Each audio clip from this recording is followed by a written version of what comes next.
On it, Yeah, Saurabh. we are just checking on Hive. Just we'll see if we can hear on Hive. Okay.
Hello.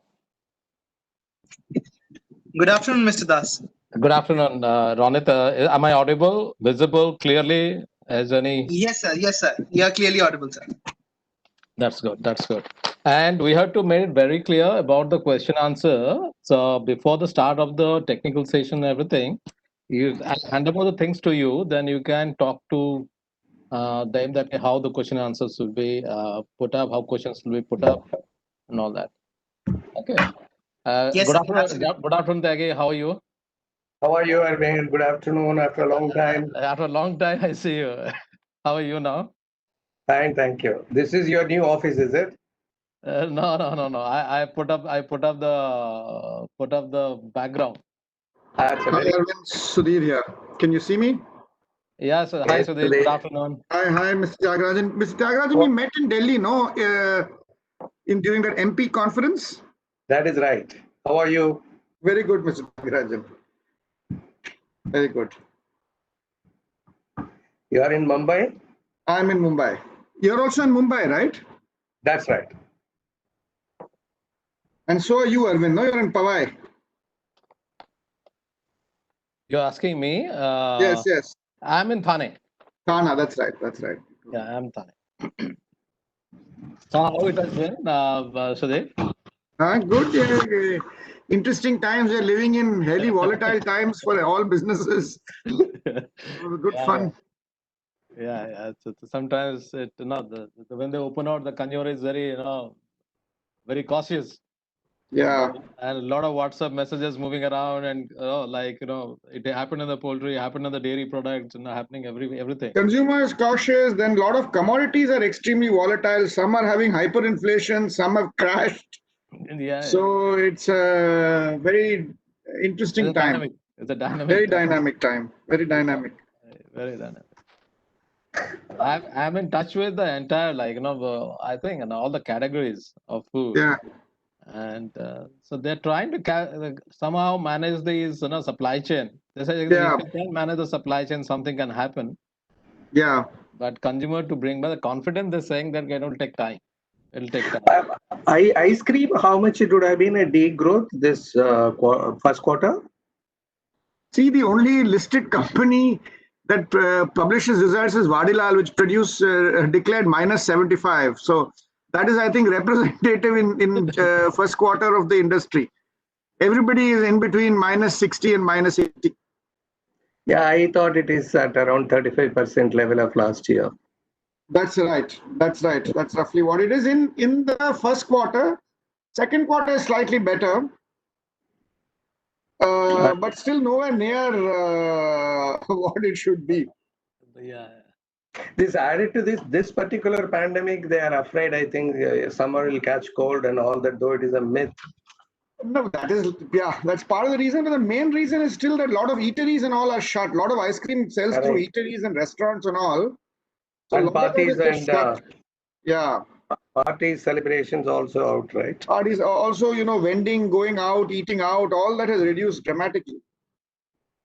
So it's a very interesting thing. Very interesting thing, I'll tell you, Sudhir. I was talking to some people, they say, now if you if you eat ice cream, if anything happens to me on my throat, I have to go to the doctor, then I do not know how they'll treat me. And one thing, going to doctor is a no thing. For no. Yeah. So that is the reason I don't take any chances. Any chances to do with the throat or my cold or anything. Yeah. So that's Tagi, you are saying something. But I was asking Sudhir, how is it globally? I don't think US it has degrown that much for ice cream. No, it's better than India. India is one of the worst in the world. You see, US, firstly, a lot of ice cream is consumed in home. That actually has gone up. In Europe, it's 50-50 between in-home and out-of-home. So out-of-home has suffered, in-home is doing well. India, predominantly, it's out-of-home. People predominantly have these cups and sticks and eat it outside rather than, bring tubs and party packs home. That's also big, but that's about 30-35%. So that's the reason why India has taken a big beating. My home consumption has gone triple. So in-home consumption has gone up. That we are also seeing. But it doesn't make up for what we lose. The percentage is very, very minuscule and with respect to out-of-home consumption. No, and if you think about it, you don't go to parlors, you don't, you're not, walking on the street, find it hot, you eat an ice cream. All that's not happening. I think next season is the thing that we have to prepare now. I hope by next season things improve. Yeah. So that's.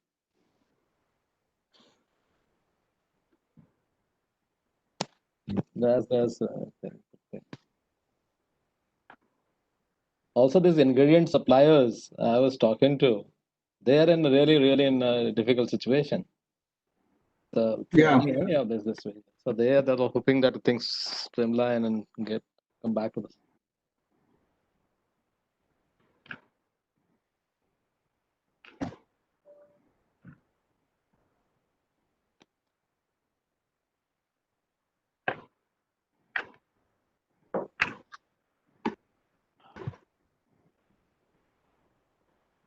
You'll tell us when we're starting, Arvind, no? Ronit, people have joined.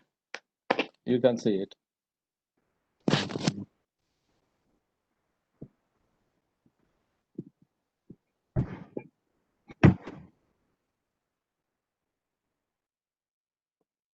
Ronit, let us know when to start, okay? Yes, sir, absolutely, sir. Absolutely, sir. We'll start off in a minute or two, sir. Just waiting for a few more.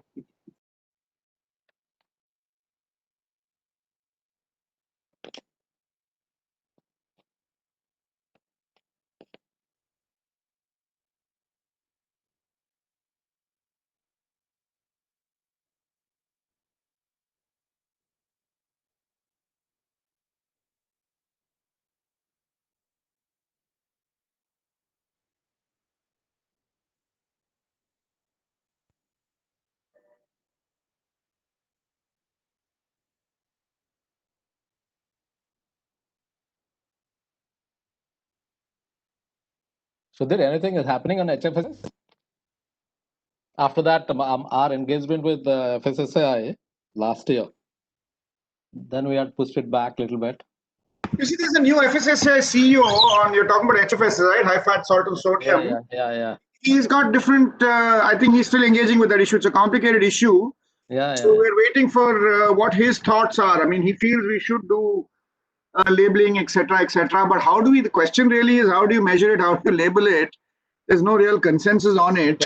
So we were working, Gitu from HUL, myself and Hemant from ITC. We worked on this with the CEO previously. I know that long ago. Long ago, and we tried to reason out, give a lot of research documents and everything. A lot of things we did to make sense to the FSSAI that what should be the right way to do it. No, you should not confuse the consumer altogether. Yeah. Yeah. So some of the things happening.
A very good morning, ladies and gentlemen, and all my esteemed speakers. We are beginning with the second edition of the CII Ice-Cream Industry Conclave.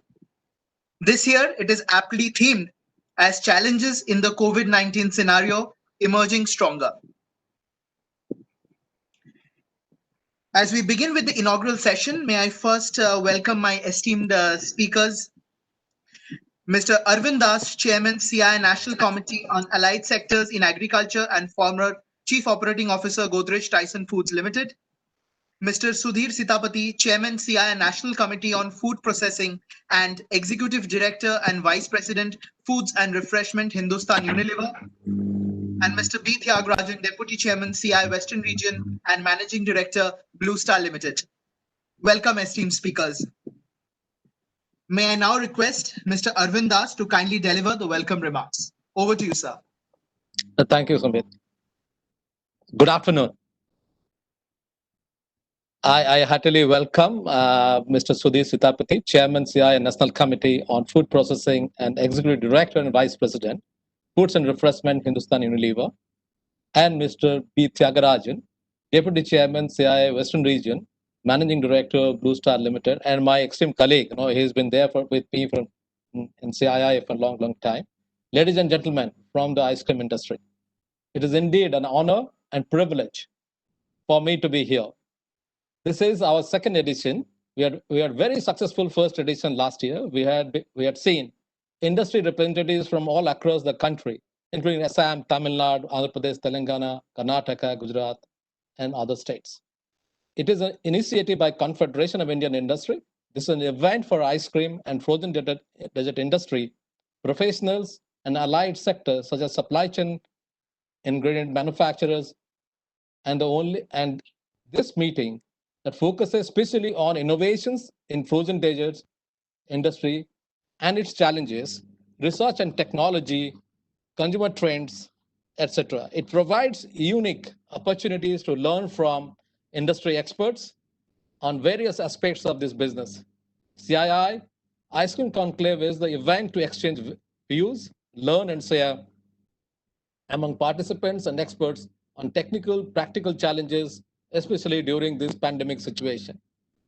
Global retail ice cream industry revenue is estimated at around $74 billion in 2018 and expected to grow at around CAGR of 4.9% between 2020 and 2025 and expected to reach around $100 billion business in 2027. What's driving the growth?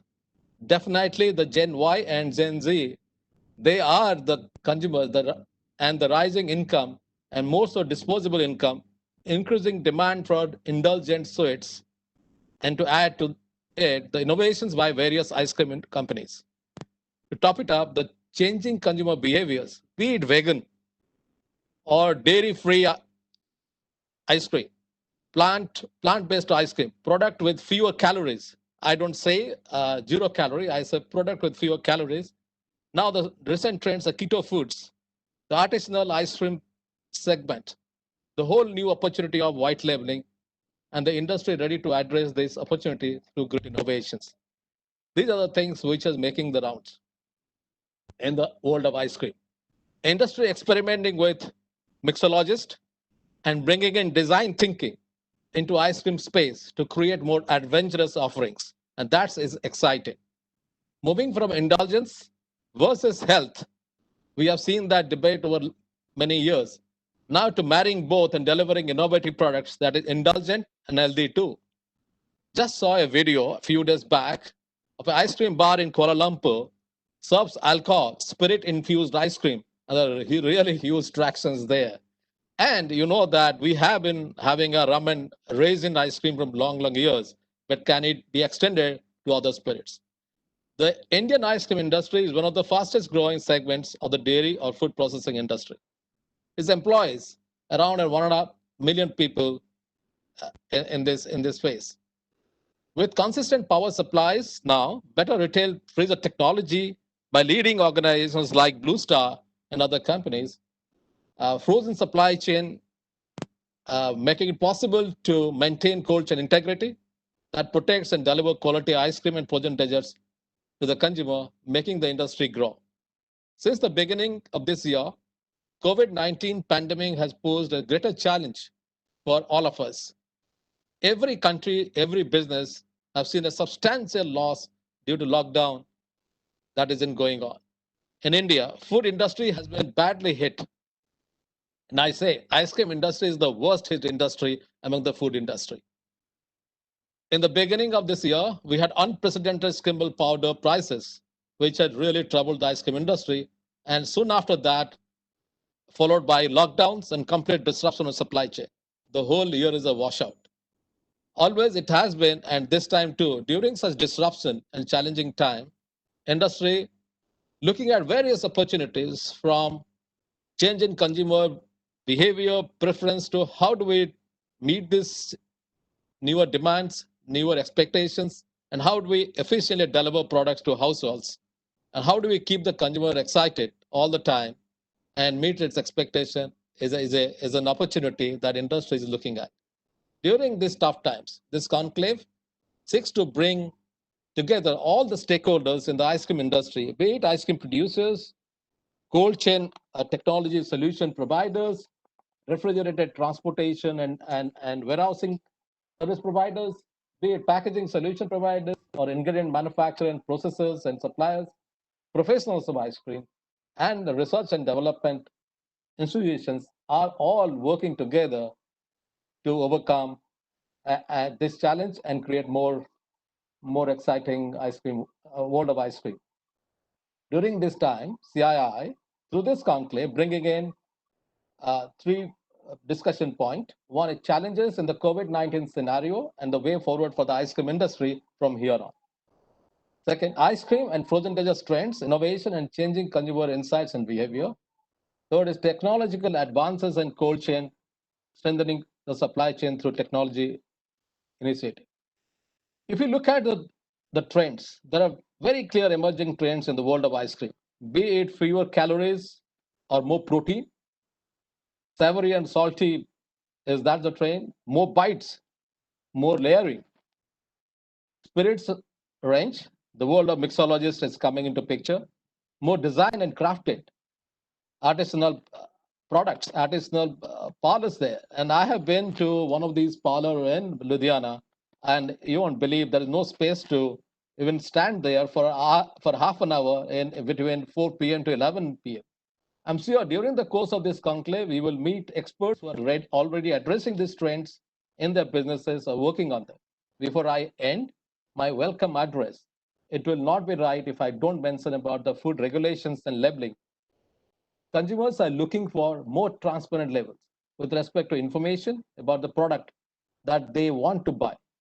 One thing is going to be stricter by the years in this world of food is food labeling to make food more safer and more wholesome. In near future, we will see HFSS, high fat, sugar, salt regulation coming into existence. I know industry has started working on this development, but it is going to be very challenging and exciting. And I'm looking forward to this conclave as it progresses.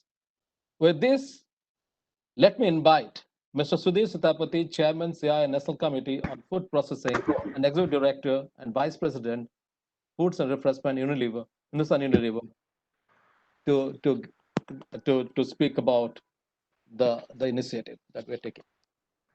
Welcome, Mr. Sitapati.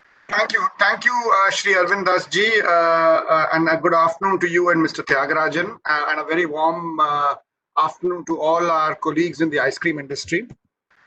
I think all of us will agree that 2020 has been a very interesting year for ice creams, and we'll talk about that. But despite these difficult circumstances, we shouldn't forget the bigger picture on the ice cream category.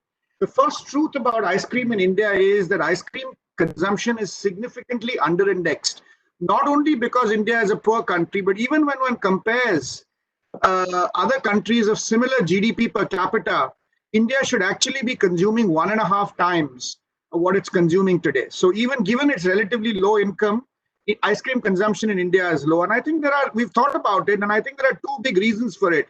I think there are big regional disparities. You know, in the south and east of India, a lot of consumers tend to be a little bit more lactose intolerant or lactose malabsorption and tend to consume a little less than they do in the north and west. And that's similar to Southeast Asia. But even so, that's the relatively lower reason why ice cream consumption is low in India. I think the main reason is that our category has not been adequately developed. The infrastructure, consumer habit, the desire to spend on ice cream. So I would say as an ice cream industry, we still have a lot to do in order to increase consumption of ice cream in India. India, having said that, over the last 2 decades has been catching up quite fast. The category has been consistently growing in the teens, at least in the high double digits, and consumption has been going up significantly faster than in many countries. In fact, I saw a report which said that India is currently the fastest growing ice cream country in the world, and in the next few years will become one of the biggest ice cream consuming countries in the world as well. But despite this, all is not well with our ice cream industry. Our ice cream industry, despite the high rate of growth, has, is fragmented, has a lack of scale, and that puts immense financial pressure on the industry. Ice cream operations are expensive, from production, logistics, last mile distribution, availability, running an ice cream parlor. To make profits in ice cream, one needs scale and one needs a very, very healthy infrastructure. 2 years ago, I had visited Unilever's operations in Turkey, which is one of our best Unilever ice cream operations anywhere in the world. And I was surprised to find that most ice cream trucks in Turkey going from the factory to the warehouse and the distributor were 27,000 liters. Average truck size in India is about 2 to 3,000 liters. And you can see the kind of efficiency and scale that, bigger roads, bigger trucks, etc., will bring to this business. And I think the profits will only come into this sector in a big way when the sector becomes much bigger and has much more scale than what it is today. And that's the first thought that I would leave you with, that all of us have to grapple collectively. And while we may individually be competitors, we have to collectively grapple with the problem of how do we make this industry bigger. While we think about how to make this industry bigger, the COVID crisis has shown us many, many weaknesses in our category. And these weaknesses we must reflect on these weaknesses and figure out what we must do,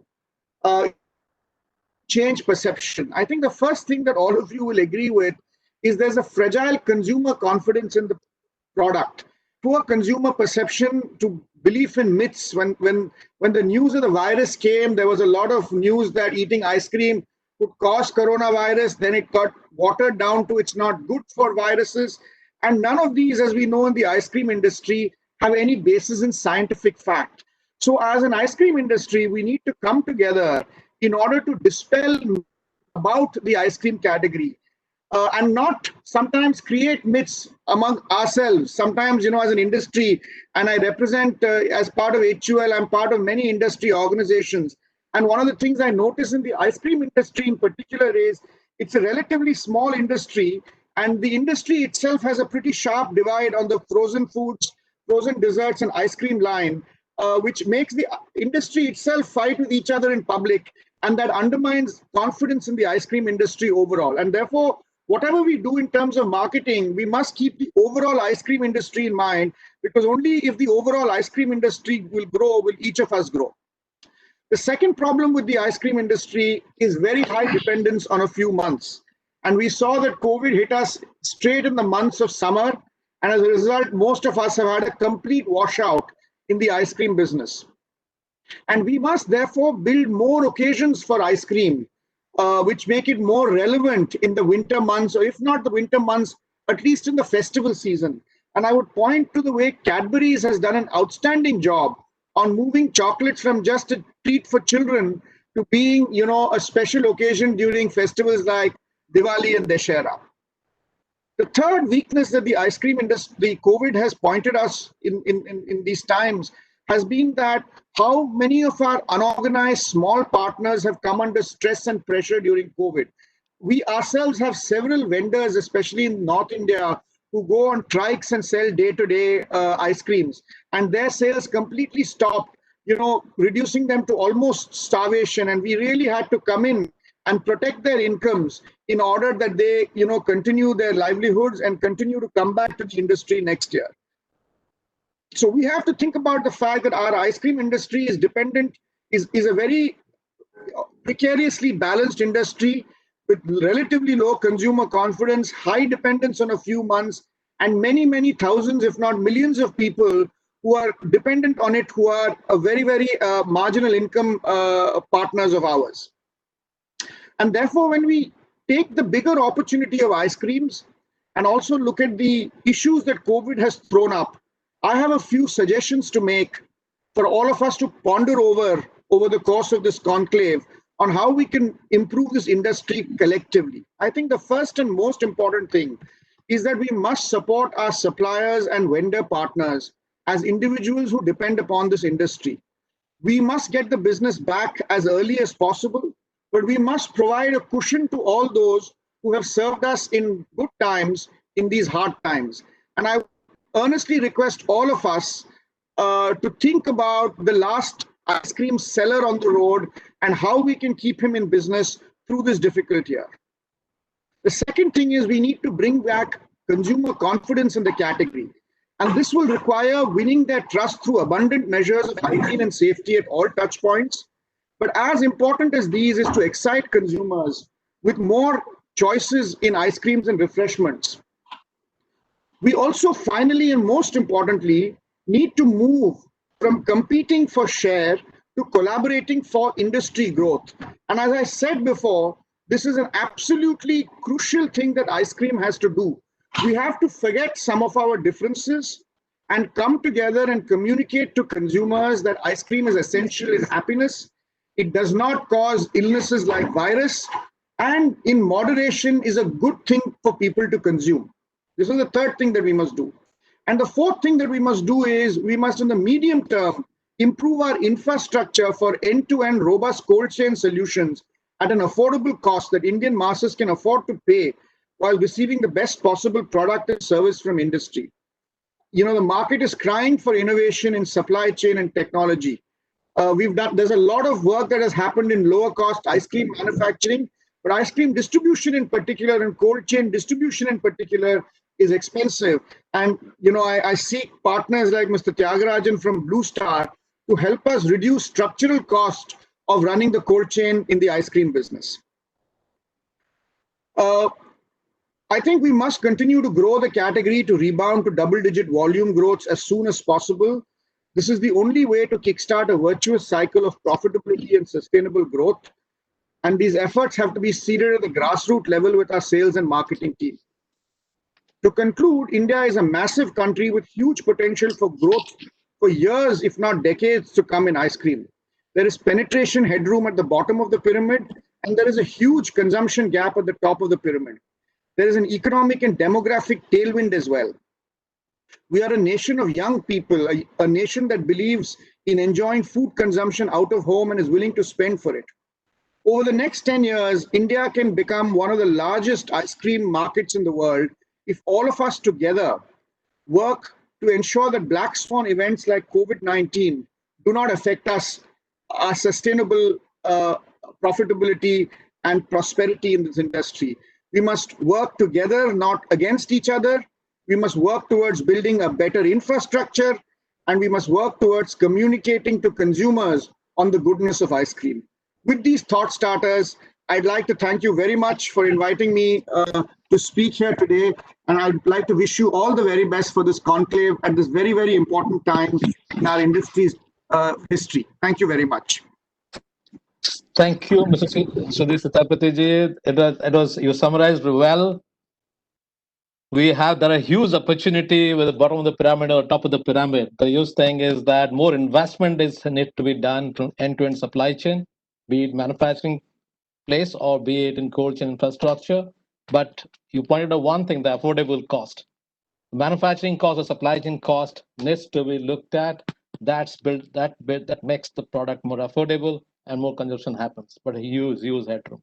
Thank you very much. With this, may I now request Mr. B. Tyagarajan, Deputy Chairman, CII Western Region, Managing Director, Blue Star Limited, to come and speak. Thank you, Arvind. Good afternoon, ladies and gentlemen who have joined this conclave on a virtual platform. It's my pleasure and privilege to participate and address you all. I would like to also thank Mr. Sitapati for a very crisp and frank and pragmatic speech that he delivered just now. And it was as if he read my mind. If you recollect in the last conclave, also I had mentioned this. My figures may be outdated. Mr. Sitapati can correct. For the benefit of audience, India's per capita consumption of ice cream is some 300 ml, as against US 22,000 ml and China 3,000 ml. And even Pakistan and Sri Lanka consume more ice cream than India. So as he had mentioned, that our focus should be to grow the market rather than compete for the share, but we are a stakeholder in a different respect altogether. The very point that he mentioned about the supply chain. If you were to go through my analyst calls or the TV interviews, when we talk about commercial refrigeration, for the past 5-6 months, I have been saying this, that we are summer dependent company because many of our stakeholders are. Air conditioning indeed is a summer seasonal product, And ice cream, we depend on a lot for cold rooms as well as deep freezers, display cases, so on and so forth. And we are badly hit. But as Mr. Sitapati mentioned, that fine, it has happened. The focus should be how will we bounce back and emerge stronger. The I must congratulate CII for boldly going ahead and conducting this enclave. That personally, I felt that it may be a wrong time. People may not be in a position to apply their mind to a different framework altogether because they are coping with the losses that they may have incurred, and to revive how they will bounce back at this time is this the one. But in retrospect, I feel this is the right time to conduct this conclave because it gives us an opportunity to reflect upon what measures we can take in order to come back faster. I recollect. I think Mr. Anindya Datta is there on the call that in February we were exchanging notes. He was the co-chair of Rural Urban Connect last year for Maharashtra State. We were discussing about a growth of somewhere around 20% in FY21 for the ice cream industry. We follow ice cream industry. Our own growth targets were 20 to 25%. And he was insisting that we should do everything possible in order that the cold chain deep freezer equipment there is no shortfall because certain compressors get imported from China. In February, we thought that India will be protected. It is a China's problem. Therefore, we were going ahead and building up our stock so that there will not be any shortage. In retrospect, it was a disastrous summer, and I am only hoping that things will improve quarter on quarter. And by New Year, we should be coming back to last year level is by hope. And the in the CII National Committee on Food Processing, I used to be disappointed that ice cream as a subject is never discussed in detail. But I'm very happy that Mr. Sitapati is in charge of that now, and he is heading that, so that we will have more deliberations on ice cream, how to grow the market, how to grow the industry. And I also want to commit here that it's not only Blue Star. Blue Star and its competitors included, they have been working on cost reduction, and they are working on innovation. And I don't think we have to worry about the technology at all. We are second to none. I am talking about the full industry, including Blue Star, that we are capable of delivering products and services associated with the product in line with global standards.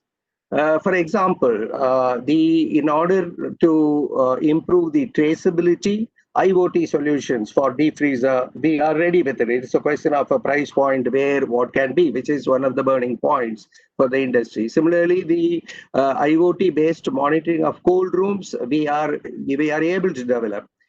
This industry dependent on China imports for smaller size freezers and the last mile delivery. I think we are able to match the cost. There are many manufacturers like us now who will be able to match the prices of China. Our ambition is to, like, for a global supply of deep freezers, itself should happen from India. And I think we are somewhere closer to that goal. I want to commit here that we are ready to work with the industry. I am ready to dedicate resources for you, and we will work together in addressing your problems. So that if you grow your ice cream business, we also benefit. So if you are to form a task force, I would be interested in investing time and money into that. Same way, in order to clear the myth, I think like the egg producers adopted, ice cream manufacturers and its stakeholders, including Blue Star, should come forward to educate the consumers. If there is a drive that is required, we will figure out how we can collaborate there. I am very fond of ice cream. Still 50 years, my breakfast, lunch, dinner used to be curd rice and ice cream. That's how I grew up. I gave up only when I crossed 50 years. And this industry is closer to my heart because our commercial refrigeration business is dependent on this. And this is an industry which excites me a lot. It is, I don't consume ice cream so much, but the very industry, whenever I visit any factory or any of my customers, I get excited about this. So are our teams. And I must give credit to Mr. Datta again. He educated me that the future growth will be in smaller towns, and therefore 50 liter, 60 liter kind of small freezers will be needed in large numbers. And we have developed that. And it is unfortunate that the COVID has delayed its launch. And like that, we learn from the industry and we enjoy the trust. I am grateful to all the stakeholders of this industry, and I am sure we can work together to grow the industry.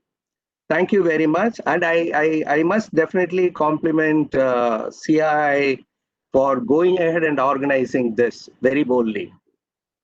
Thank you. Thank you, Mr. Tyagarajan, for that insightful speech. And as you said rightly, I know Mr. Tyagarajan always there to take a challenge and be partnered with the industry and find solutions, be it with the tissue culture in banana, or be it in any of the horticulture space or food processing space.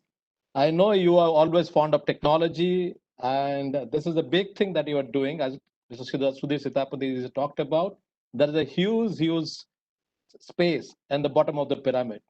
And if you found the solution of small freezers with, more importantly, the last mile servicing, then there is no end to the congestion is going to go up.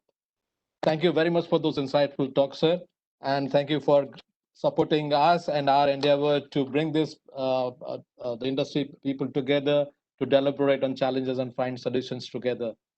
Thank you so much. So at the end, let me. I would like to thank Mr. Sudhir Sitapati and Mr. Tyagarajan for taking time off from the busy schedule to be with us today, and for your insightful talk. I must thank our partners, refrigeration partner Blue Star Limited, and co-event partners Sealed Air Packaging Materials India Private Limited. They are here. They're a US-based company, have operating in 121 countries, a lot of patents around them. With them, they find solution, packaging solution. Associate partner, Key India, and above all, you are participant to be present in big numbers to make this a successful event. I'm sure you will engage with all the panel members and other members during the panel discussion. Thank you once again for joining us on this platform. Thank you so much. Now over to Ronit, please. Thank you, sir. Thank you for the excellent remarks. And thank you all the inaugural speakers for the brilliant session. Ladies and gentlemen, we would now be beginning off with the panel discussion shortly. Please be there. Thank you.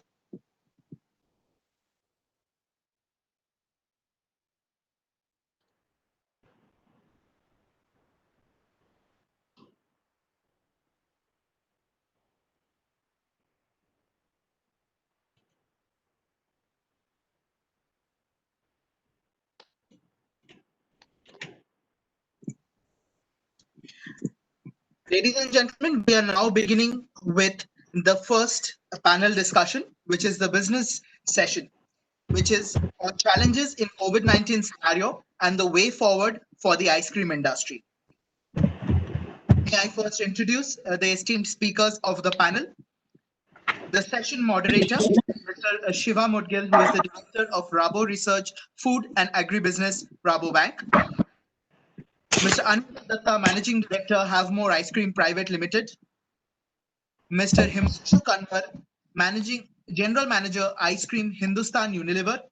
Mr. Girish Pai, Director, Kamat's Our Times Ice Creams Private Limited. And Mr. Devanshu Gandhi, Managing Director, Vadilal Industries Limited. Welcome, my esteemed speakers. May I now request the moderator, Mr. Shiva Mudgil, to kindly take over the session. Over to you, sir. Thanks, Ronit.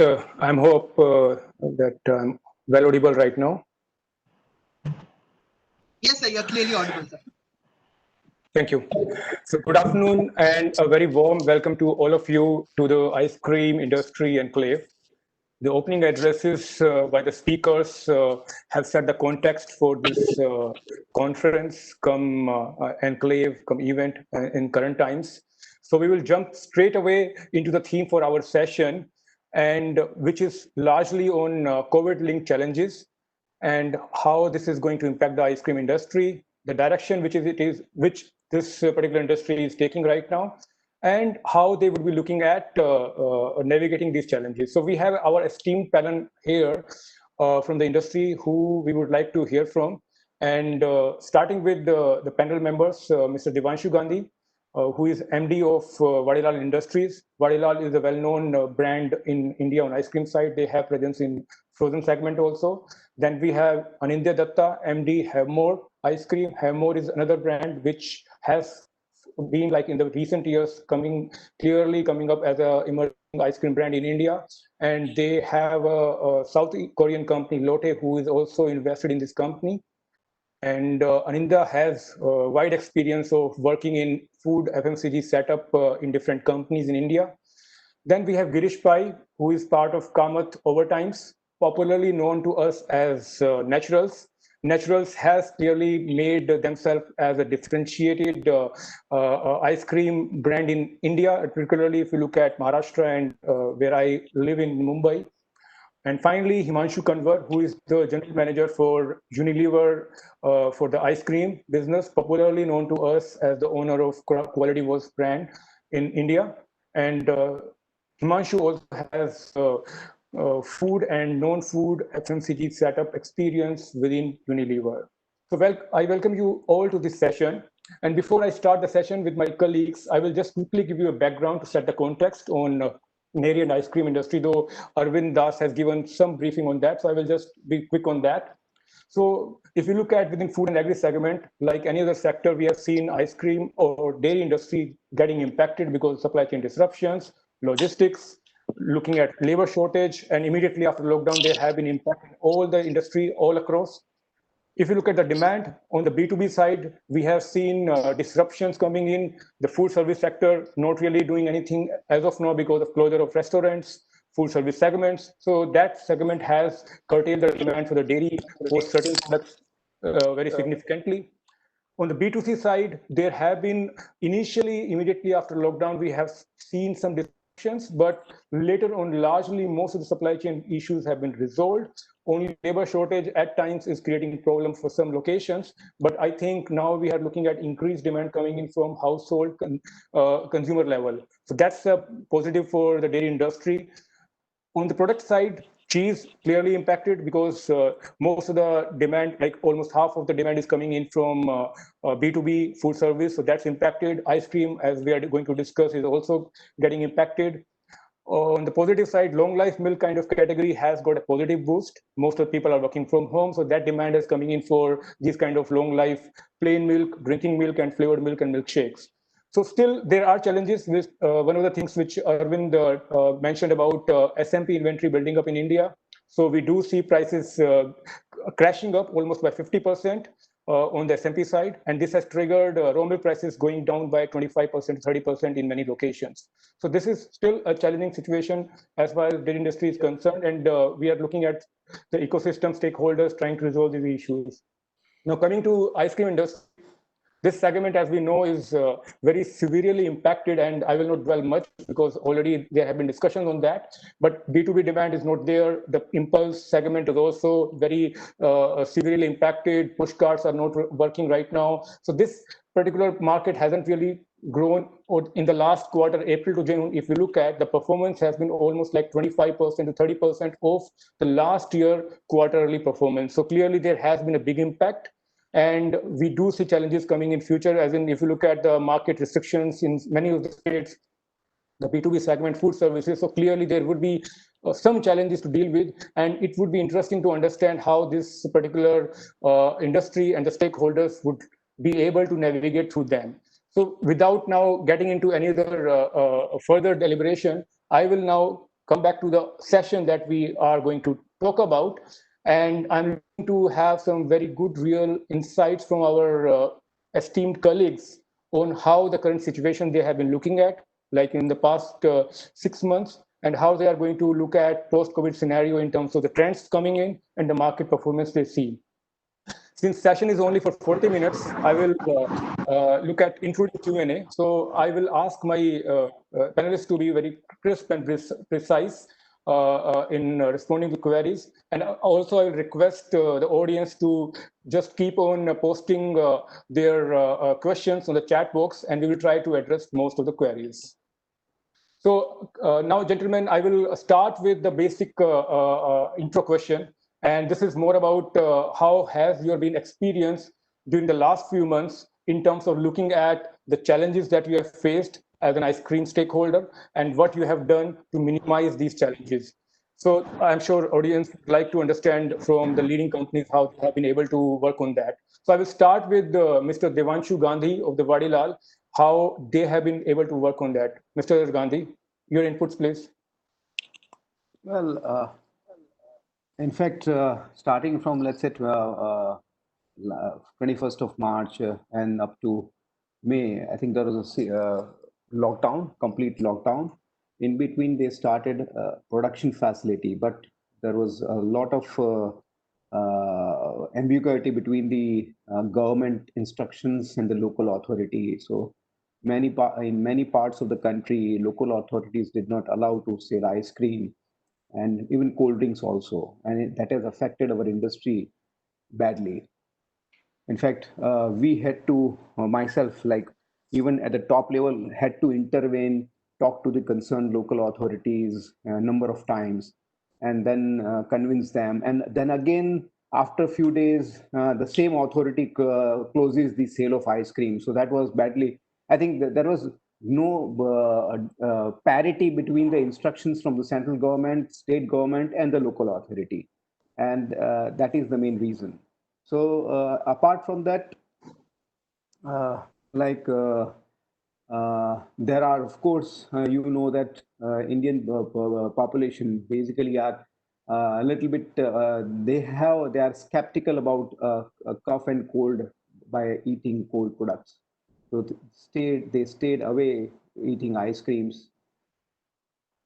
We had to convince the best part in this period. We learned that how to, if the company or a brand which has its systems intact or their IT services are very strong, starting from end to end, like from production to sales, those companies have grown. In the month of June, we recovered. We were able to reach to our retailers, to a consumer, and we could end up with about 50% sale of the last year. That was quite encouraging for us. But it was a little bit of pent up demand. That's what I feel of April and May. In this scenario, we tried even to recover our sales online, but the online e-commerce companies, their services also, they were reluctant to keep ice cream in their basket, but somehow we could convince and then we could do the sales. So by and large, it was an experience, learning experience. We could learn more on how to work online, more on video calls and etc. Probably after like once the COVID period is over, I'm sure most of the people, like most of the companies, will start working on lesser manpower after this period. Thank you. Okay. Thanks a lot, Mr. Gandhi. I think there are a few learnings. I will come back to that question later on. Anindya, on Hammer side, how you have been able to look at that, particularly if you look at West India operations also, what has been your experience? Right. So I'm not going to repeat what Devanshu Bhai said, and I think the experience since it started has been similar for all ice cream companies, because the overall impact was similar. The stimulus was similar. But I just want to start by, talking about the positive aspect of this whole, of this whole ice cream industry too, which puts us together. See, we are in the business of providing joy and delight to our consumers. Whenever you say the word ice cream, there is only smile that comes to consumers' face. So the business of joy, giving joy and delight is not going to go away, right? It's the COVID situation, the pandemic is a big disruption, but I think this industry is bound to grow because we have, and we have spoken enough of that we have very low penetration levels right now. So an industry which is bound to grow, and it is to be driven by the industry participants by doing the right thing in terms of infrastructural and overall 360-degree development of the overall industry. We had a perspective that while this disruption is on, we would like to continue to develop the core of the company, which is the core capability of providing that joy and delight to our consumers.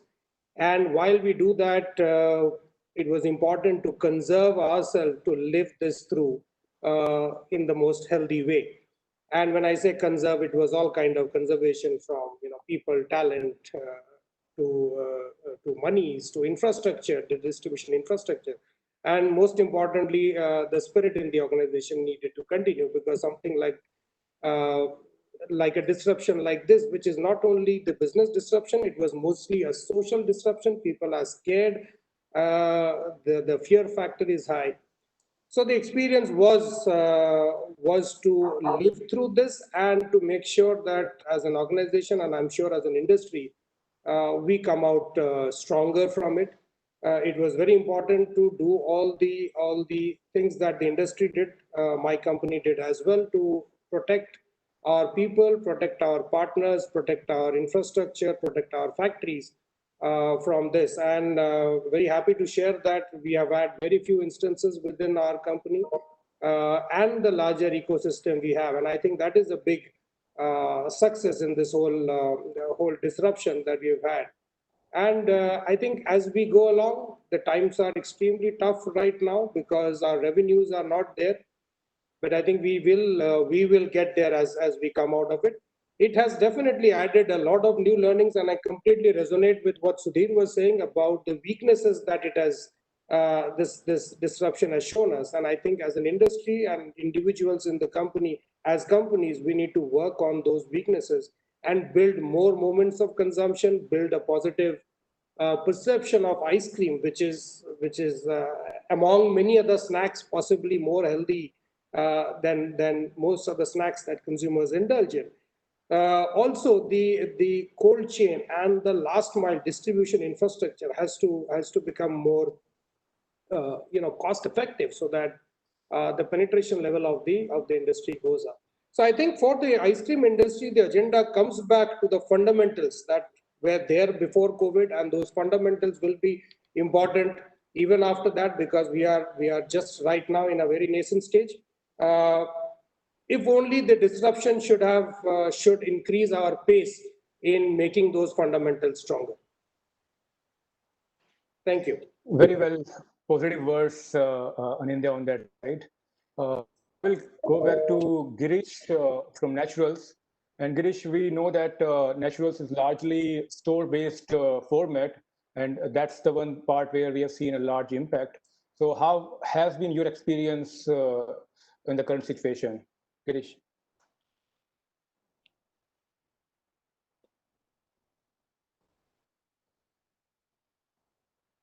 Girish, can you hear us? You may be on mute. Sorry. Yeah, good evening, good afternoon, every members of the panels. Thank you, Shiva. I also agree with Mr. Datta and Devanshu Bhai. So what experience they had, the same experience we had. And basically, we are being hit by more because of the store type of operations. You specifically told us that ice cream parlors business we are not available in pop mom stores and all are this thing. Yes, it has been a very much difficult situation. And another thing was due to the shelf life of ice cream. That is also biggest challenge during this COVID. The local authority has not given us a single day to clear the stock which we are holding at our cold storage and all. But we said, okay, if it is they are not fine. So we have from 20th of March to 7th of or 8th of June, whole stock was lying around 626 tons of ice creams, and you can see what is the quantity it will be. Basically, we had, and you know that our ice creams are only 15 days shelf life, so that was the biggest hit we have taken. And I agree with all the during this panel, the Arvindo Das ji and Sudhir Bhai and this Tegarajan, that we have to develop a market in a such a way that it has to be consumed throughout the year. Okay, because now we are now in this pandemic to know that and we don't fix to any 3 particular months for the as a season. So Sudhir also told us that we should have the ice cream in a such a way that it has to be consumed throughout the year. And Tyagarajan also has given us a good support that he will come forward to take our ice cream market to one level to another level. So we will talk to this thing with as an association of ice creams with him. So how what way he will help us, and that's it, sir.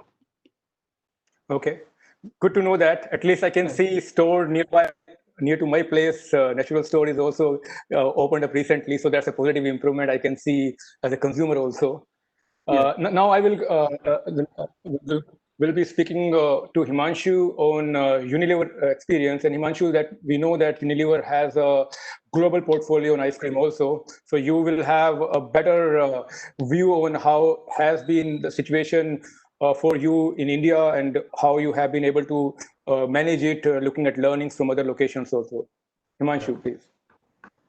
Yeah, Shiva, thanks. So Shiva, I think from a global perspective, probably India has been market when it comes to ice creams.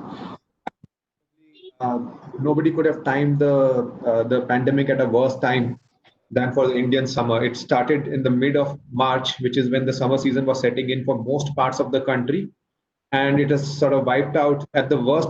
Sort of the tightest lockdown was in the period when the summer was on, and since the unlock has started is when the summer started going down. So it seemed like it's been timed just to fit into the summer season, and it's evident for us when we look at global results for ice creams also that there are two that have hit us. One is that, as I said, our over dependence on those 3 to 4 months of summer and lockdown coming in exactly at that time. The second thing was the way the product is perceived in India is very different from the way it is perceived globally. The consumption being so low in India, ice cream is an indulgence. It's not an essential. So when we saw, let's say, countries like the Western world, especially the US and countries like Italy, etc., consumption didn't come down there as much as it came down for individuals.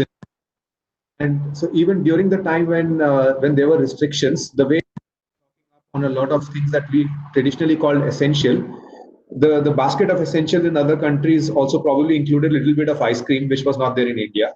On top of that, as we said, the weakness of our industry also that sort of became evident during this period was the myth around how cold eating cold food or consuming cold beverages impacts your throat, makes you susceptible to throat infection, etc. And that hurt us, which did not happen in too many other countries.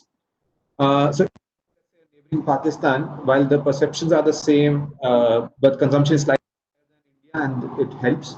The lockdowns were slightly weaker than India, and that also probably helped their business.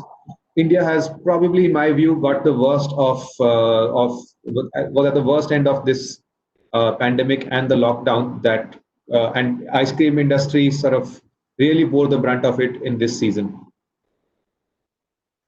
Okay, I think your point on how you are able to look at the global experience also, and particularly in Europe market, I think that's really helpful to understand as well. So I will again go back to you, Himanshu, on the second question on the reverse order. And I'm talking about the consumer trends here. And we have been looking at a number of consumer trends developing around coronavirus time.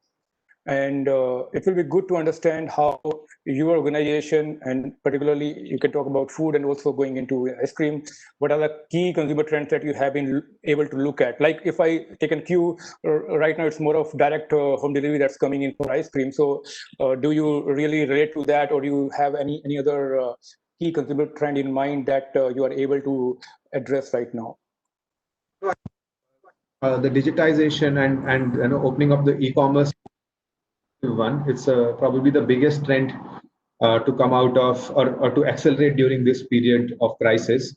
But and I think everybody's talked about it and will talk about it even more. Another couple of trends that I've personally seen when we meet our consumers, or even if you meet our own family members, you realize that everybody is seeking a little bit of normalcy in these abnormal times. So they are now, initially, while there was a lot of fear and there was a lot of sort of what you call it, there was an unknown of what's going to take every precaution in the checklist. Now we are seeing that people sort of weighing the caution versus what they want to feel. So they don't mind stepping out a little bit. They don't mind having a little bit of ice cream and some bit of fun. So that resentment of being stuck inside the house for the last 3 months has probably now sort of started cracking a little bit. And I'm seeing that there is now a trend towards seeking normalcy and seeking some comfort. In terms of ice cream, what I'm finding is that there is not a lot of energy towards from consumers, and also they're not seeking big innovation that they're looking at. Apart from the fact that yes, there is foods which is coming up, which is in the space of health and hygiene and immunity in a big way.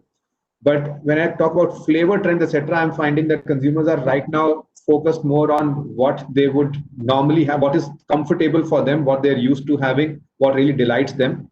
So let's say if Naturals is an ice cream that they love having in Mumbai, they are just waiting for one parlor to open next door and go and have tender coconut quickly and to look for what's the new flavor that's coming up. And Girish has just gone on to make sure he has stocks. Thanks, Himanshu. I think that's a good leading question to Girish on that. So, Girish, do you concur with what Himanshu is saying, that right now, if you look at consumer side or even business side, innovation, of course, is not really the priority, but it's more about comfort, convenience. So, and you also have things going around on like fresh fruit-based products. So, what's your take on this, on the trend side? Girish. Girish, you are on mute. So I agree with Himanshu that in the last 3-4 months, every has a lockdown, okay, and they were craving for ice creams. But in the post scenario and during the COVID, there was a lot of myths, as Divanshu Bhai also told you. There was a lot of myth. All that myth we were supposed to take it out from the minds of the people. So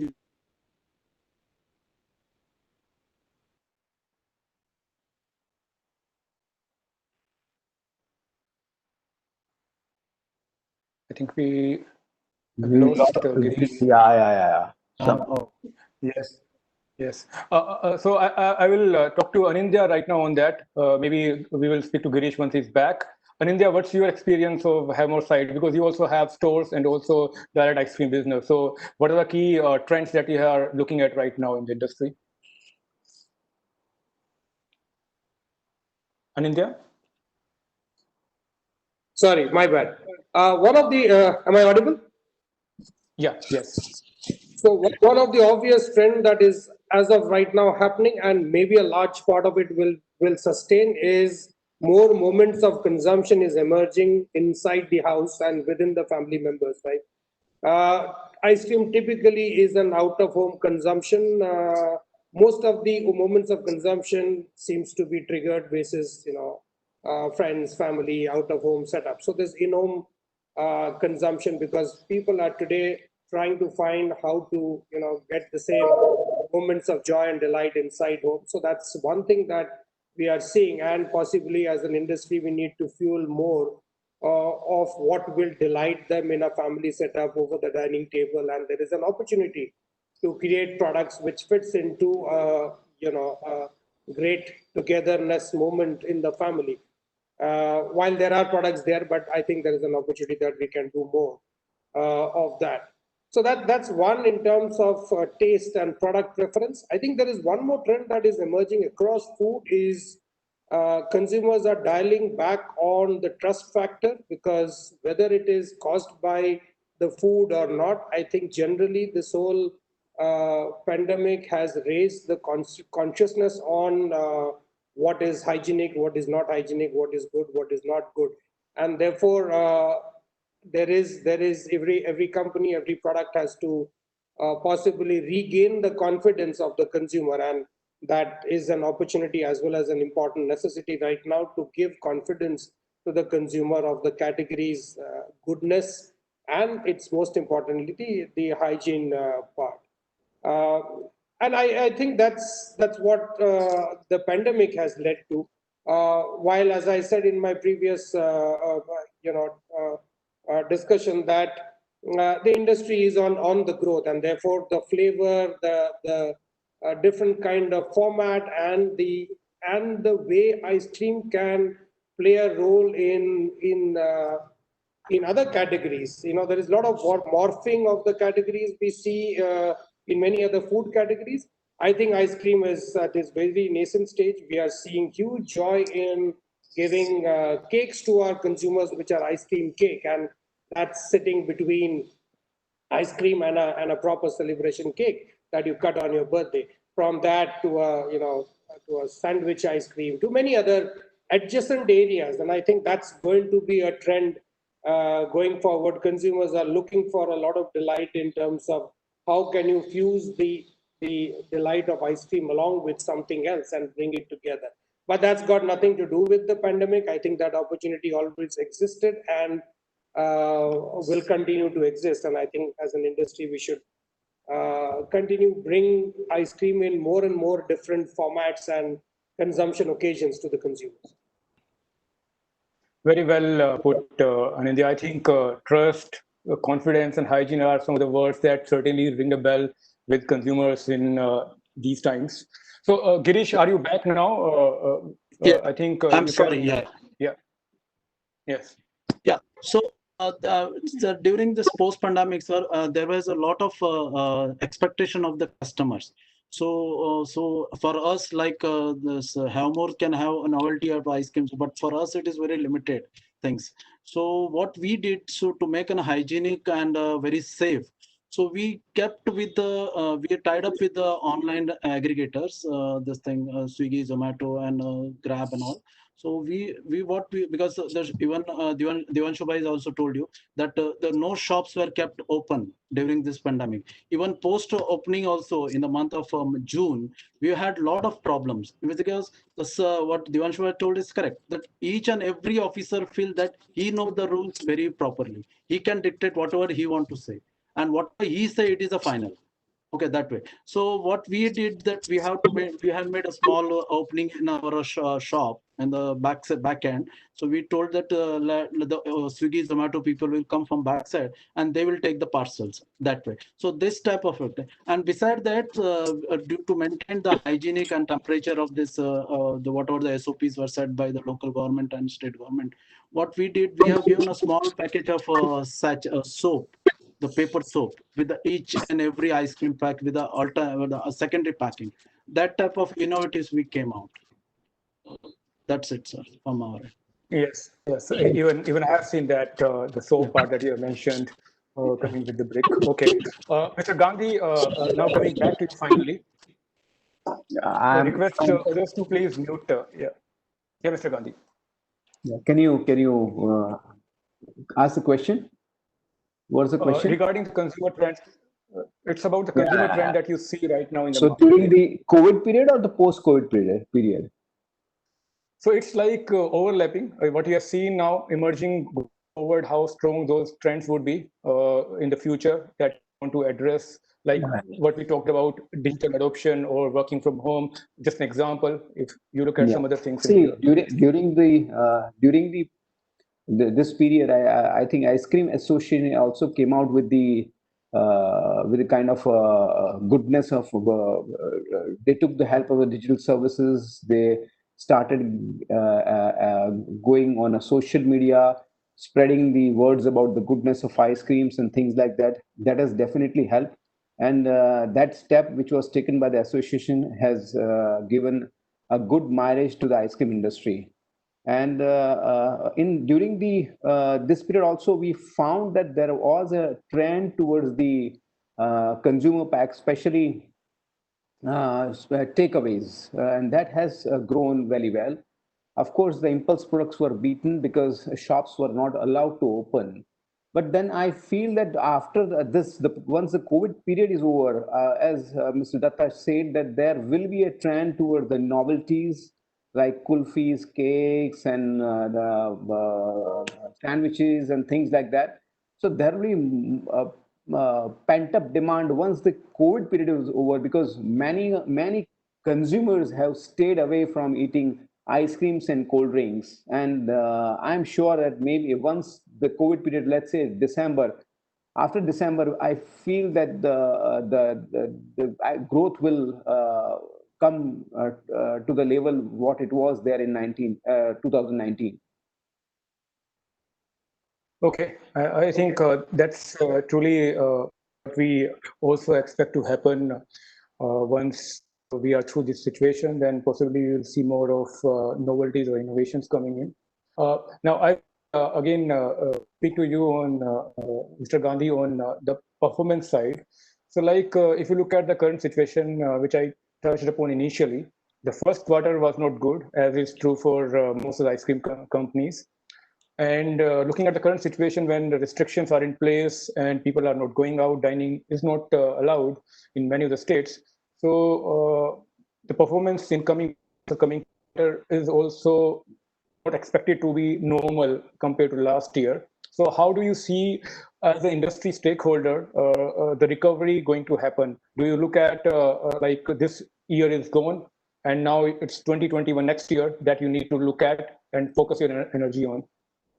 See, very clear. Frankly, still there is ambiguity. Many of the places at the village level, maybe at the nagarpalikas, we have seen that the shops are getting closed at 6 or 7 or 7:30. Or even in the cities and metros and sub metros, or also the shops are getting closed at 9. And as per the ice cream trend, almost like 50 or 60, more than 60% ice cream is consumed after 5 p.m. And especially from 8 to 12, the consumption is quite high. And when the shops are getting closed, consumers, they don't go out after 8 p.m. Then I don't think that at least up to let's say once they completely open the shops, till that period I don't think the ice cream trend will come to the level what it was earlier. Okay, fair point.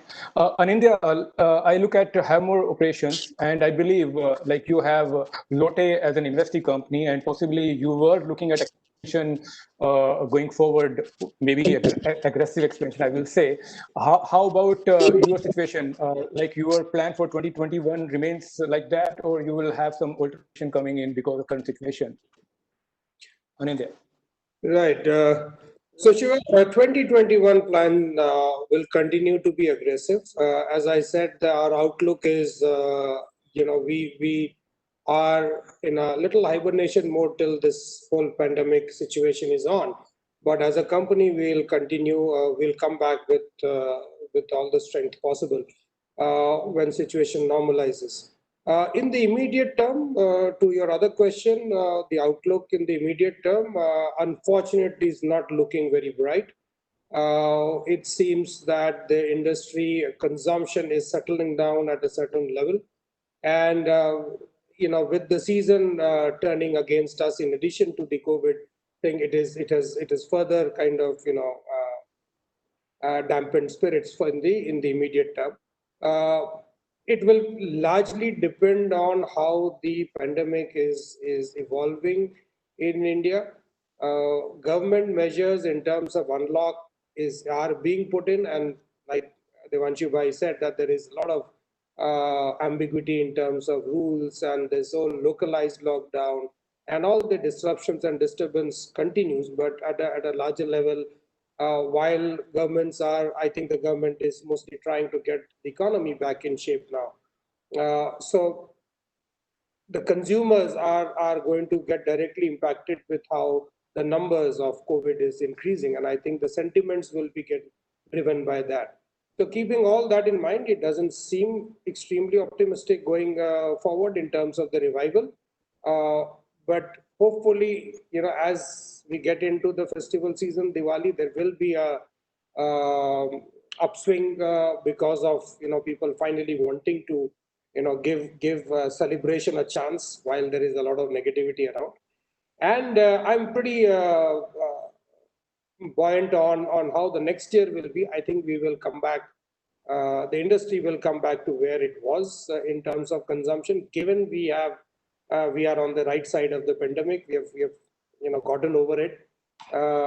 And then I think we will, because we have so much of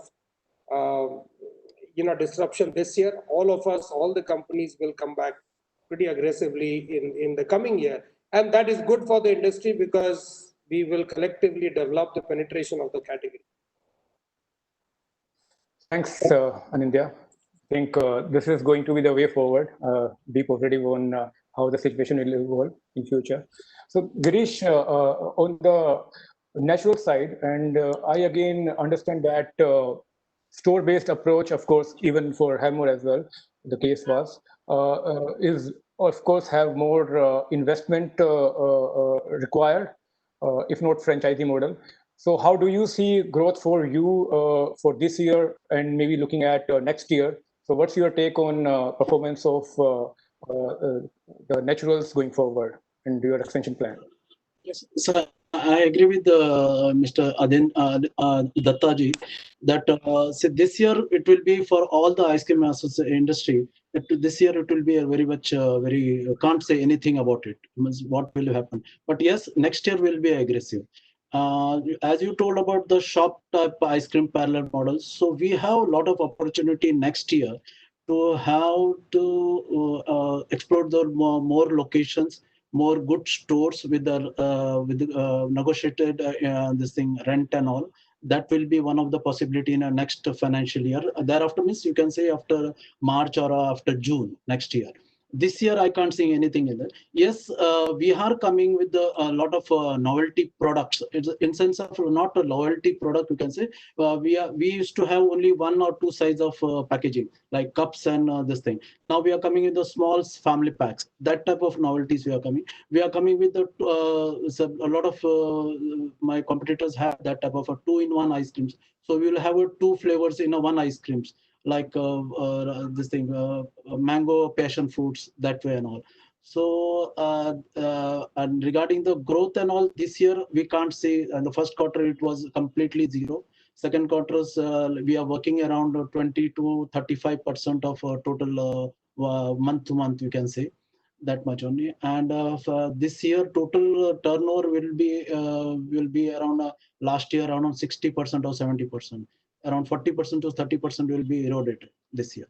That much only I can say. Okay. Thanks, Vish. I will go to the question answer. Before that, I will speak to Himanshu. So request to audience to please post questions. I will be asking questions from audience after the next question to Himanshu. So Mr. Himanshu, Muthu, again, there are certain questions already up on the chat box. Yes, I know. I'm looking at that. I'm just asking in case there are further questions. So next round would be on Q&A only. Thanks. So Himanshu, coming back to the same question, and again, you have a global view, and you have been in India for quite many years. And now if you look at the competition also, it's kind of hotting up. We were just talking about Lotte getting into Hemmo, and we have private equity investment in few companies. Clearly, ice cream, apart from being a consumer glamour business, now it's becoming very attractive. And I do understand that there have been a lot of global queries also on the ice cream segment in India. So how do you see, apart from the point on the immediate impact that you see for your future plans in ice cream and frozen segment? Okay, thanks, Shiva. So I think from a global perspective, again, we have seen a good recovery in most of the global countries. It's a sharp recovery that happens, but it settles down, as Ananda Dattaji was also saying, that we are seeing in India right now, the consumer demand is settling down at a slightly lower level than usual. That's something similar to what happened in China, etc. as well, but it came back sharply from the lowest point. In terms of the excitement in the segment from other players and investments coming in, I think it's probably the best thing that could happen to this industry. It's such a fragmented industry, and you've got so many small players that the ability to invest is limited. Usually, for anyone to develop the category or to expand the category, and some of the other industries which ice cream competes with, let's say even if it's chocolates, etc., have one single big market leader who is able to invest a lot of money then to develop various occasions because of its small fragmented players that exist. I think the more the investment, the better it is. I don't think we should see each other so much as competition, as much as collaborators to grow the category. There's enough space for all of us to grow for the next many years to come. As you already know, in India, growth is a long-term story in India, and we are just at the beginning of that right now. And I think if you're getting interest, is for the right reason, and it will lead to more and more consumer benefits going forward as we see innovations coming in, costs going down, etc. Okay, and your view on the Indian part for your company, as in how quality is looking at, like if we talk about 2021. Very similar to what other panel members have said, that this year what's happened has happened, and we don't see a very bright chance of recovery in the few months that are left, also because they're not the season months. But definitely by the time we hit next summer, we hope that the demand will be back to the usual levels, and we should have, if everything stays well, and if you're able to get some sort of normal and not the new abnormal, we should be able to get good demand and sales next year. So we'll make up for the losses of this year. Thanks, Himanshu. I think this is the way for industry, as other participants have also mentioned. So now I will go to the questions being put up by audience, and I can see even Arvind also mentioning the point that the frozen segment has actually grown in the pandemic, and that's true. Actually, immediately after lockdown, we had seen some disruption, but after that, the frozen segment actually has seen tremendous growth. Even as a consumer, I can vouch for that. And the point that he is mentioning about last mile supply chain connectivity, I think that's going to be the key in future going forward, along with the stakeholders involved in that, whether it's machinery players or raw material suppliers. Yeah, thanks, Arvind, for your inputs. I concur on that. Now I will go to the questions. So there are a few questions, one by Pulkit from Little Native, asking about what is the future of fruit ingredients in ice cream industry. So I'm not really sure who will be the right person, as in, of course, we can ask to nationals, but they are already in that. So why not, Himanshu, you talk about what's your view on fruit flavored or natural fruit-based ice cream segment? What can I say? I mean, looking at the success of naturals, I think the future is bright for fruits in India. People want more of it. Yeah. Keeping the fun aside, I think there is a lot of future for fruits in India as the palates are evolving and consumer also getting more and more health conscious, more natural sweeteners, more fruit-based ice creams. And in keeping with the current lifestyle changes, there is definitely momentum behind that space, and it's probably from being heavy dessert based as ice cream, we have to now get into more light, nutritious, on the go ice creams for the future, and fruits are sort of perfect accompaniment for that. Yes, I think that was really going to be an innovation, as in already being done, but as a market, that will be really good to have. Thanks, Himanshu. The next question is about from Vivek from Diversity India. How do we see listeria control and other food safety norms challenge yet to be addressed by FSSAI? So I will come to you, Mr. Gandhi, on the FSSAI part. On the food safety norms, how do you see in terms of looking at, because you have a broader portfolio of a frozen segment, not only ice cream, but other frozen products also. So what's your take on the challenges being addressed by FSSAI? Mr. Gandhi.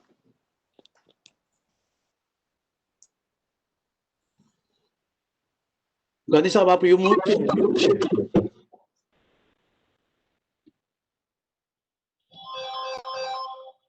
Yeah, in fact, about the FSSAI, they have quite a strict hygiene standards, and especially they are more concerned about the E. coli.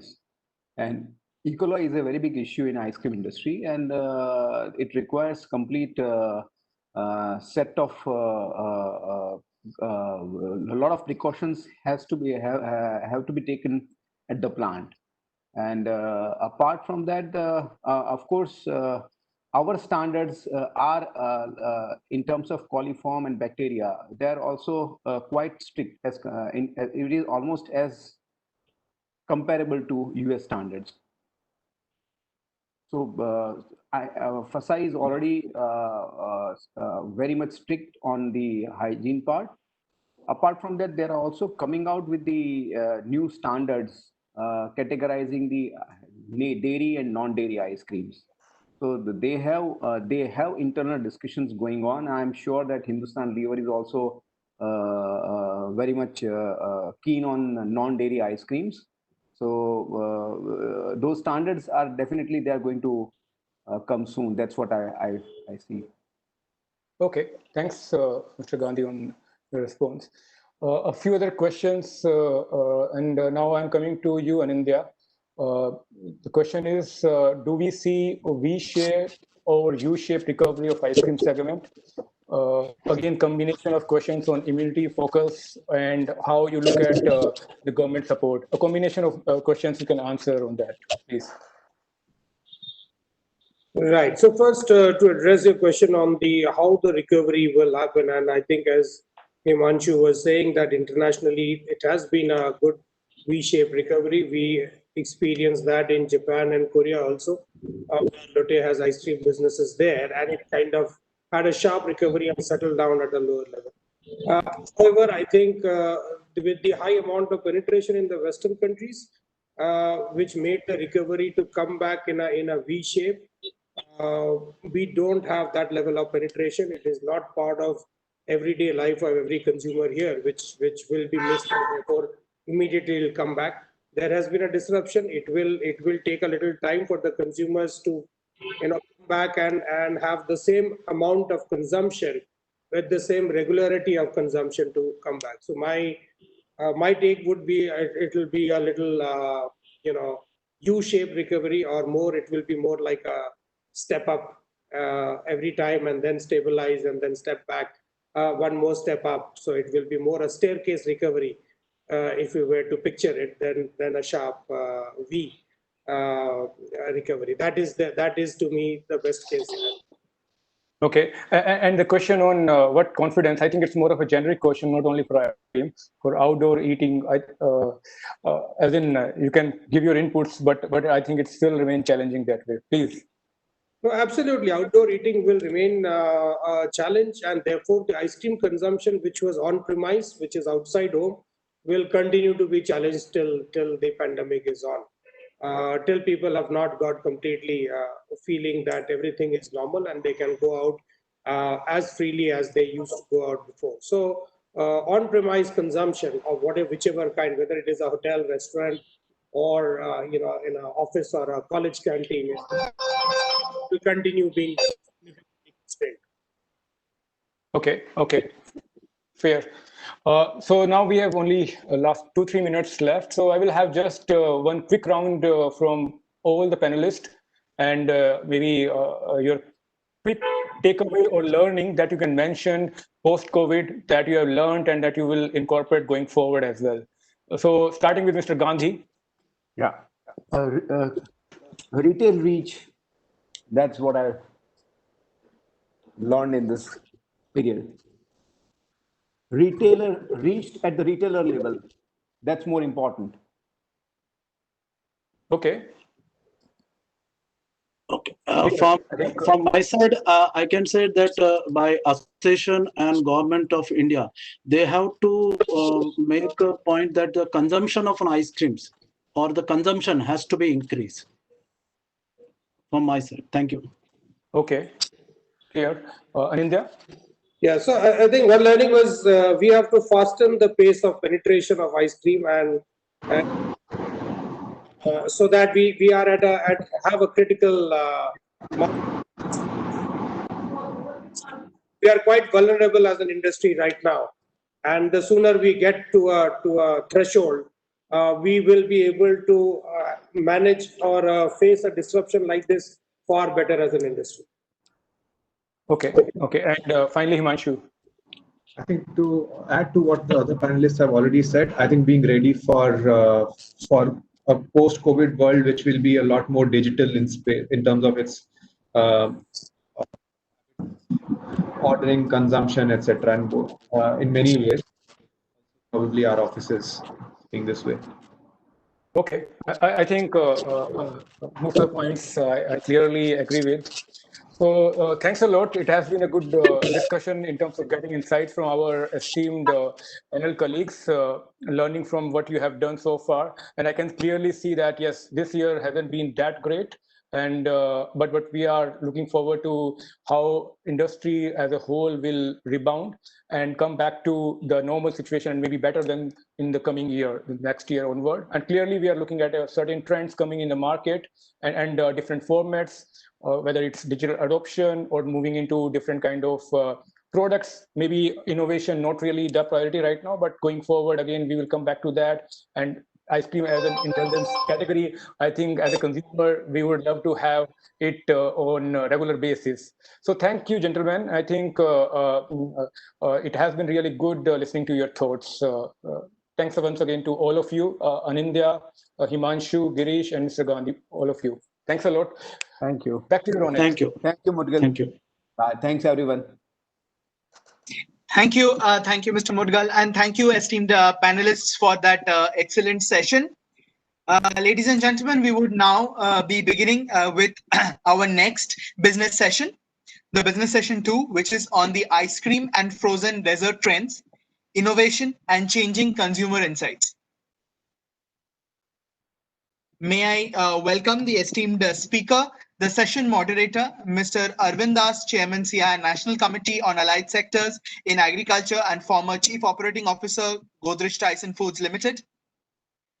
Mr. Mohit Khattar, the Chief Executive Officer, Gravis Foods, Baskin Robbins.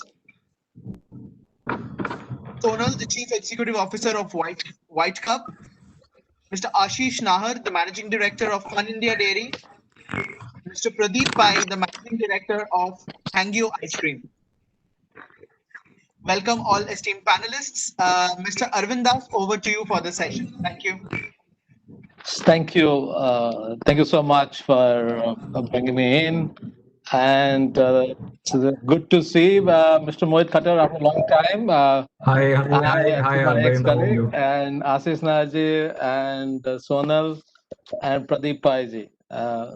Your esteemed panel, much more experience in this category, and they have gone through this business, tough time and good times, and this is another tough time. So good to have you here, and thank you very much for taking out time to join me in this conclave to discuss about what is trending, consumer insights, what's your getting, what's happening in the world of ice cream. Yeah, there are challenging time, and it always happens, and always I've seen this industry is very resilient. They always take the time out, the best time, to think about future and trying to study the market and come back with a big bang and surprise the consumers. So when I say the consumers, so I always think that we are thinking from consumer to back to the innovation table. So we look at consumers over a time. It was a time around decades ago when the mom will decide what the ice cream the child will have.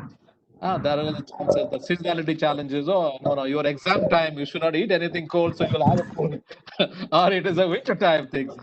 Now there, then it became a indulgent. Sometimes when we go out and weekends or festival time, we're outside, we don't have, or during dinner time outside. Not so much in home consumption. From there, now the consumer base, if you look at, they went into Gen Y and now Gen Z. And this, I see that the future is Gen Z. And these are the young 1996, 2015 born, more time on their mobile phone, connected with the world, more believe in click and get everything around me rather than I venture out. Why I waste my time around? I look into things and I go to click and get the things. And that's possibly, I just posted, has given a thing that frozen product, now fact-based frozen product, RTC grew by 35% in April and May. And they come down to around 25% in June. And whereas in ice cream, because the last mile, it is the shop to consumer, because these guys need to click and order. Are we ready with the technology to deliver? That's one thing. Plus, Zen Z is they're looking at their behavior, the options they look at, the whole idea of experimenting with newer things is completely different than what the consumers that we are from, like vanilla, strawberry, chocolate with chips. There's a little bit of experimentation with new things, and that's it. So they're more adventurous. And you look at the kind of world moving towards clear evidence is like vegan. Like if you see, it is gone in, and India has got into this. So we'll talk. Mr. Pradeepa is there; he's got into this, and White Cup is there. Sunalji is there. She got into this 7 years back, and I know she might have struggled, but that's there. Organic. Germany is doing move diet. You look at Italy, look at France, look at UK, look at entire Europe. They are increasing vegan. So from there, then went into Pradeepa is you will talk about as more bites, more crunchiness, more crackling sound. How do I get that bite on? That's where I think that behavior comes from the Gen Z's things. Then from flavor mashup, they're ready to experiment with every kind of things they're doing. Now, like you, I know Mohitji is Baskin Robbins. They're trying mixing cookies for a long time, and Haagen-Dazs started getting into spirits.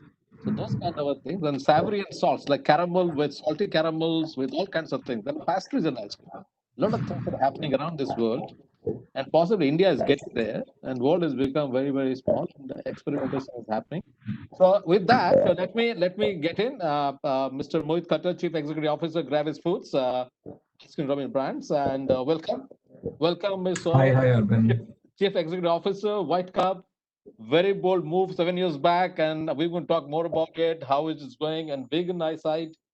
And Ashish Meher, Managing Director, Fun India Dairy, the Fun India brand, from a small initiative from Nashik, going over now nationally. Pradeep Pai, who doesn't know him? Hangyu Ice Cream, ready to experiment with every time, every way, and always engaged, no matter what is winter season or summer season.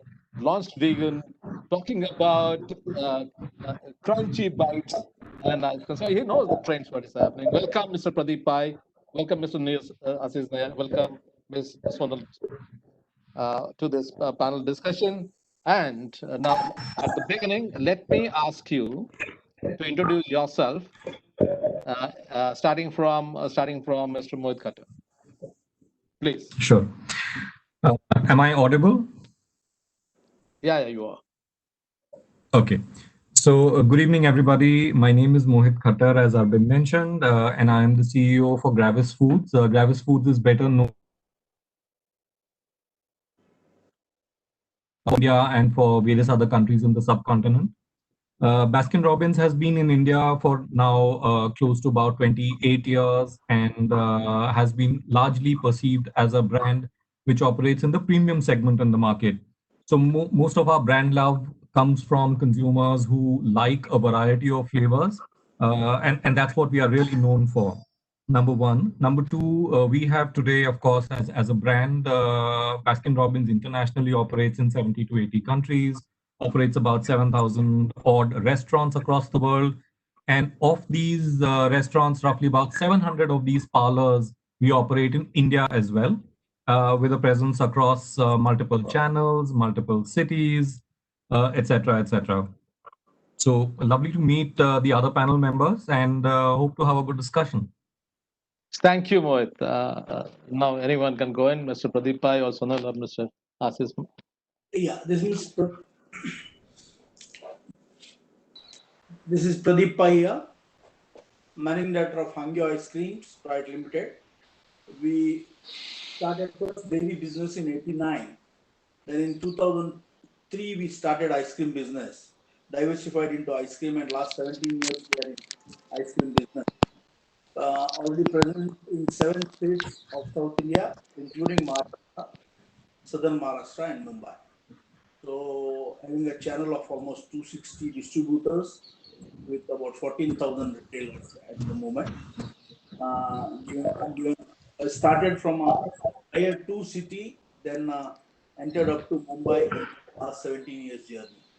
Nice to be a panelist. Thanks to Arvind Das ji for giving me an opportunity here. Thank you. Thank you, Pradeep ji. Ms. Sonal? Good evening, everyone. A very warm welcome to my fellow panelists, and thank you to Arvind for hosting this awesome session. I'm Sonal. I'm the director at Compassionate Choices Private Limited, and I head the brand White Cub dairy-free ice creams. Before starting White Cub, I had been doing research into dairy-free nutrition. We may also call it as vegan nutrition for many years. And in fact, during this phase, I was also volunteering as a vegan coach to patients of the doctors who are willing to put these patients on a dairy-free diet. Because going dairy-free is not as easy as it may appear to be for many people. And during the same phase, around 2011, 2012, I realized that dairy alternatives are being needed in the market space within India. That's when we did some ground level research and started White Cub in 2013. And what the vision of when we started White Cub, it was certainly at a local level within Gurgaon. But today the vision is certainly to go global one day.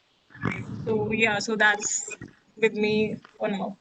That's a great introduction, and I can tell you that not to every viewers here, dairy-free ice cream manufacturing is not that easy. Yeah. It struggles with the protein content and the kind of milk that you use, whether almond or anything. The protein content is low and is different. It's a huge challenge. It is not that easy, and you've been doing that. And congratulations, and wish you all the best. Thank you. And may I get Ashish Rairaji, please? Yes. Good evening, Arvindji and co-panelists. I am Ashish Nahar from Nasik, Maharashtra. We are into manufacturing of ice creams and having the manufacturing facility in Nasik, Maharashtra.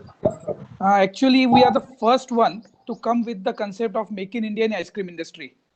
We 7 brands from all over the country have come together like a cluster pattern, and we have come together under one brand, that is Fun India Dairy, and we are having the manufacturing facilities 7 states, that is right from North Maharashtra, Chandigarh, Jaipur in central India, Jabalpur in Cuttack in East India, Nasik in West India, South Chittoor, Andhra Pradesh, and also in Bharuch, Gujarat.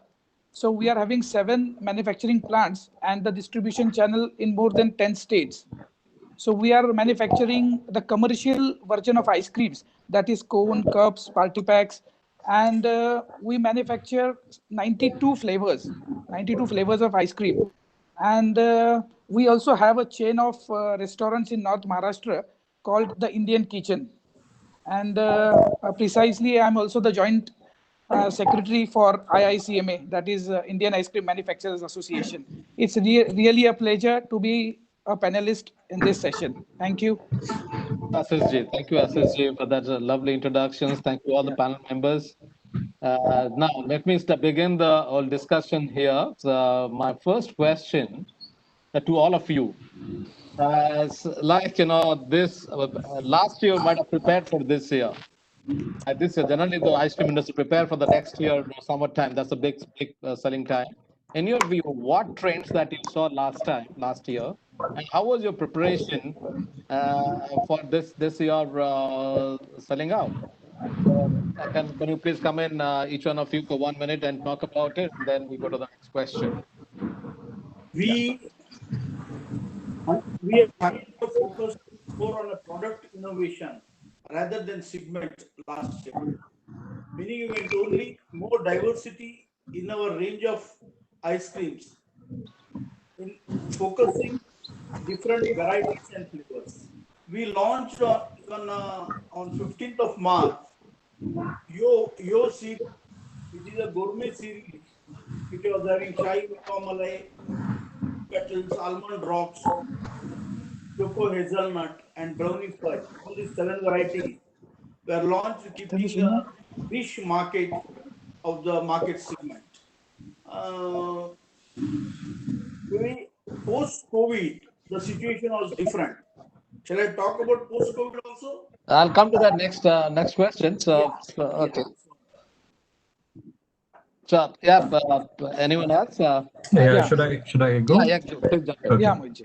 So, Arvind, the way I look at it, I mean, if I was to interpret your question as what were the trends that we noticed as a brand last year, let's say 12 months leading up to COVID, I would say that there were various trends that we saw, not just related to just the product ice cream, but also trends related to how consumers consume it, the kind of consumption occasions that they are looking at, etc. The one of the first trends that we noticed was a demand for lower portion sizes. Now, that is essentially coming from the fact that consumers want to kind of control the amount of sweet that they eat or the amount of calories that they are, kind of inputting into their bodies. And they were demanding smaller portion sizes. That was one of the things that we noticed. There were also trends around the way consumers or the place where they consume it. For instance, I mean, ice creams per se have been an out-of-home consumption category by and large. If you know the ice cream industry in the country, by and large, bulk of the consumption happens outside the house. But last year we saw a much, faster increase in the in-home consumption, and that was very interesting for us to see. Yeah, So that was another trend.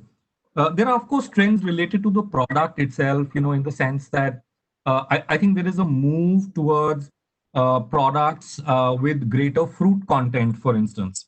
And that was, again, very, very interesting. So yeah, those are some of the trends that we saw. Of course, there are trends related to, in-home ordering because of the convenience offered by some of the aggregator platforms, etc., etc. And all of that was I think last year it finally came into its own in a way, and that was disruptive for the market last year. very good, very good. That was well said. There were disruption in supply chain last year, and it helped all the industry, food industry. Yes, Sonalji, please come in. Yeah, so talking of trends, the way what we were seeing was an uptake in the choice of natural sweeteners. So while as a brand, we've always had natural sweetener-based ice creams since the year 1, which was year 2013. We had started a flavor called Choco Heaven. It's sweetened with dates. So while that has remained in our portfolio till now, we also saw a deeper interest in stevia as a sweetener being used and people asking for it. Even though many of the times the feedbacks would not be that great in terms of a specific product which they may have eaten, but nonetheless we kept getting requests from our customers to start stevia sweetened ice creams. So while for some time we wanted to kind of let them remain on our other sugar-free coffee vanilla, So finally we said, okay, fine, we'll listen into what you've been asking, and so we launched our revamped sugar-free coffee vanilla into a Che Guevara named flavor. So Che Guevara is coffee based and is sweetened with stevia, and it's being taken up well by our customers. In the meantime, we also developed one more date sweetened flavor. That's also quite interestingly named. It's called Forest Bathing. So that's also doing very well. So as of now, we've got 3 natural sweetened ice creams. I would not go the pseudo marketing way and call it a sugar-free ice cream. Because it's a no sugar added ice cream. Certainly sugar is there, which is present inside dates and yeah, so stevia is by default sugar free. And so one was that, the other was at our end, chocolate did not see any less interest. Like Mohitji said that yes, there has been an increase in the uptake of choices for fresh fruits and for fruit based. Nonetheless, even the chocolate based ones have gone in for still more than notch has gone one level up. So while earlier we were doing only like premium grade cocoa based chocolate flavors, now the demand has been more and more on getting more and more up and the high end chocolates, for say the Veluna's brands and the cacao nibs. So within the type of chocolate being used as an ingredient, there are kind of 3 possibilities: chocolate bar, then cocoa powder, and then cacao nibs. So all these different ingredients, they result differently in the ice cream mix, and thus the end product is it's different in texture and the final mouthfeel. So we are working towards that, and yeah, and of course, as Mohitji is saying about the food delivery platforms, that to be very honest, like any other food player, we are taking that trend with a pinch of salt for now, because what has happened is that they are trying to rather monopolize about it and rather to kind of I mean, for me, the plea will not be to the government as much as to these private players of the food delivery platforms, because for now they're kind of trying to think of COVID as a cash cow situation. We'll come to that. We'll come to that COVID thing. Now, Yeah. thank you, Sonalji. And now I go to Asisji. Your thoughts about it. Asis, you there? Yeah. Am I audible now? Yes. Yes. Please. If we look at the trends and innovations compared to last year, last year, how you're prepared for this year? That was the question. Yeah. Okay. Earlier, the ice cream was fun, enjoyment, going out and having the fun. But this year, it's had completely changed post-COVID. But what was the preparation for the season? That we were coming up with Cold Stone, the ice cream roll segment this year in Mumbai and Pune, and rest of the states also. And some different kinds in that was the immunity booster part. Immunity booster means the haldi type of ice cream, cinnamon, ginger, the with the tulsi touch, and this type of ice cream rolls we were going to prepare and give it to the customers as a immunity booster. And the other trends were we were coming in the premium segment of chocolates. We are coming with a mixture of ice cream and chocolate.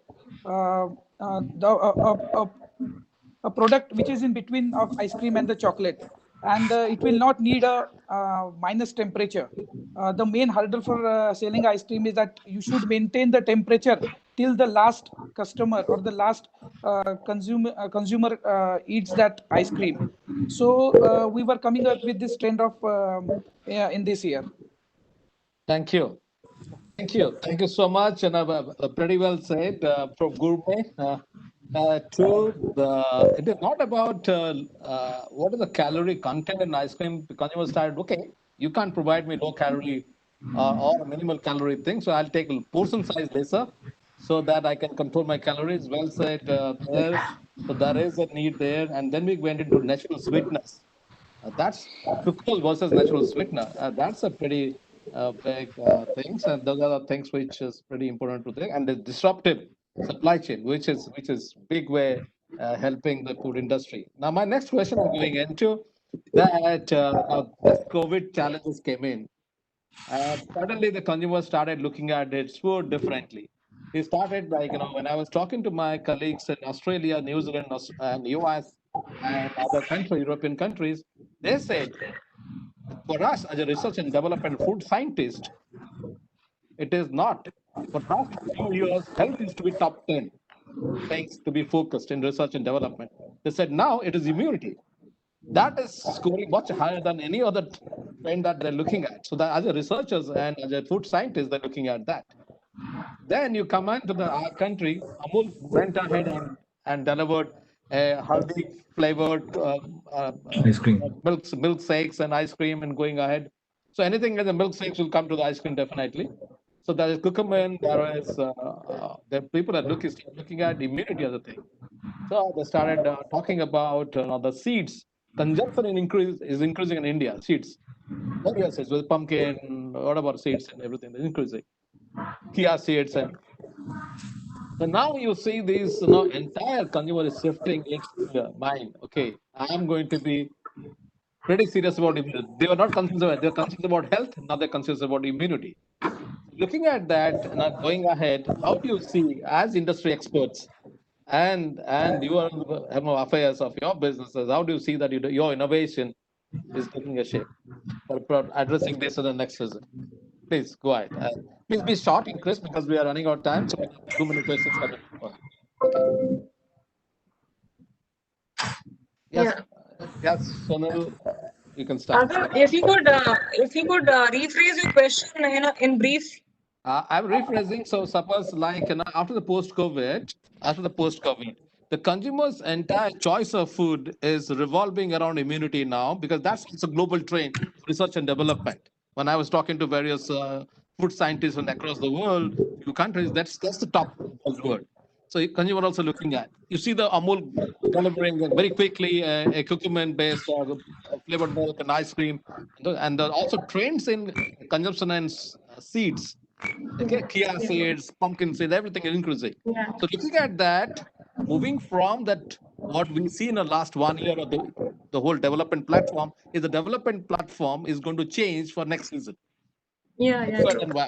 And how it is changing. Yeah, so with us, I mean, because we haven't really paradox. I mean, it may sound a little ironical, but we haven't really taken this present so-called challenging phase as a real challenge.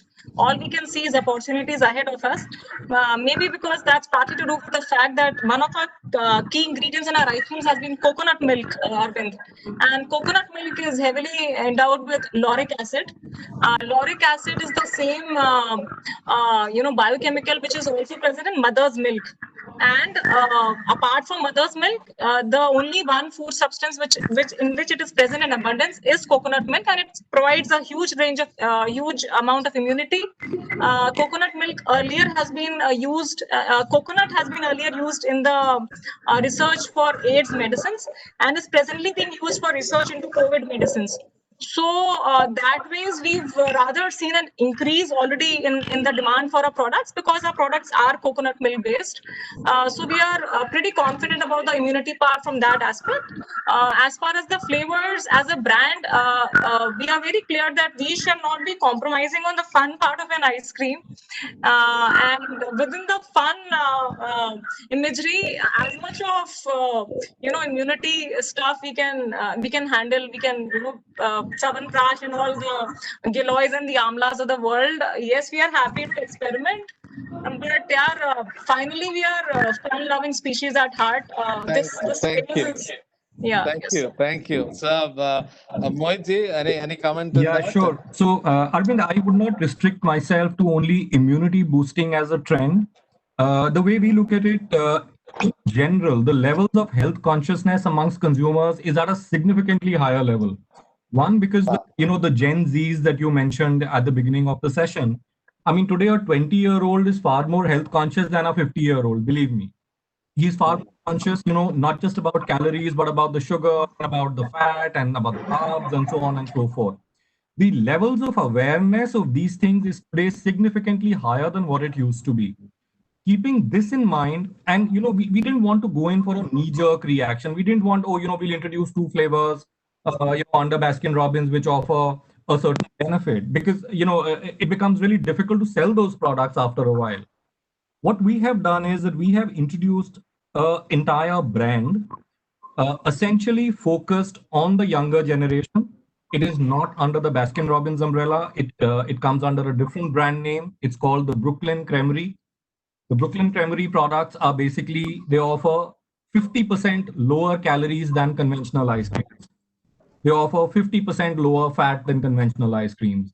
We don't use artificial colors, artificial flavors, or anything like that. So it's a good for you product. And to us, that's the big trend. The trend is not confined to immunity. The trend is confined to better products that one wants to consume and that one wants one family to consume. So to us, that's the big trend, and that's what we are focused on. Very, very well. That's a train. Okay, so let me go into Mr. Pradeep ji. Any view on that? Yeah, Train from now to next year. Post-COVID issue came, we also launched Ayur series, under which we launched 3 varieties: wheatgrass, lemon ginger, ginger lemon, and isabgol. Also, we are backed by dairy. We launched Kesher Halad and Tulsi flavored milk in glass bottles, which can be also microwave and can take the drink as a hot milk. So Amul has also launched a Halad ice cream. Dairy Day has launched Chawanprash ice cream. I feel all the entire industry is seeking a series of new immunity booster ice cream post-COVID.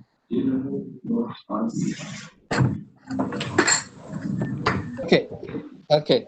Yes, Arvind. That's you're talking about. Isagol is more fiber in the ice cream, and as Mohit was talking about, yeah, look at Gen Z and their behavior. They're well informed and very conscious about things. Very less patience, very less time to give, and they want everything instant. Within no minute I should get every information, and I'm going to make a choice. You cannot influence them the way you want it to. They have their own way of looking at things very differently. Well, say 50% lower. That's what I said. It's not 0 calorie or zero sugar. It's not a lower calorie portion size, low fat. So talking about lauric acid, just to give you information, coconut oil is the best fat for human brain, and they're experimenting on is a possible solution to Alzheimer's because of lauric acid. Okay, so that's the way towards, and yes, this will be a knee-jerk reaction because this haldi and everything to keep it on for long time. People are still going to go back to chocolate, crunchy nice, all those things. Yeah, to borrow from what Sonal ji said, ice cream is finally a fun category. You can't not have the fun element in the ice cream. So that is paramount. But now the way you are done, Mohit, is that the sifting your goalpost. Who's my target audience? Who's my target consumer? Creating a things for them is so you're saying I'm not going to take it completely through that route, the 2 routes.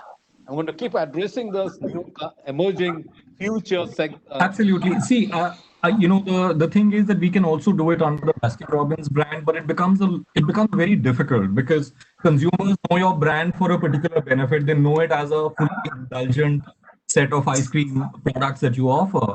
And suddenly, if you were to offer something which offers a different benefit and targets a completely different consumer and a different mindset, it becomes difficult to kind of plan for 2 different things in the market, and that's why we were prompted to do a different brand and a new brand altogether. It's like Lux soap and Dove soap coming from the same stable. Wrong example, but I guess the point I'm making Okay, is clear. so let me move into the next questions. This is to Sonalji and Pradeepji. You captured a new trend that was showing up from last few years, the vegan. Okay, non-dairy.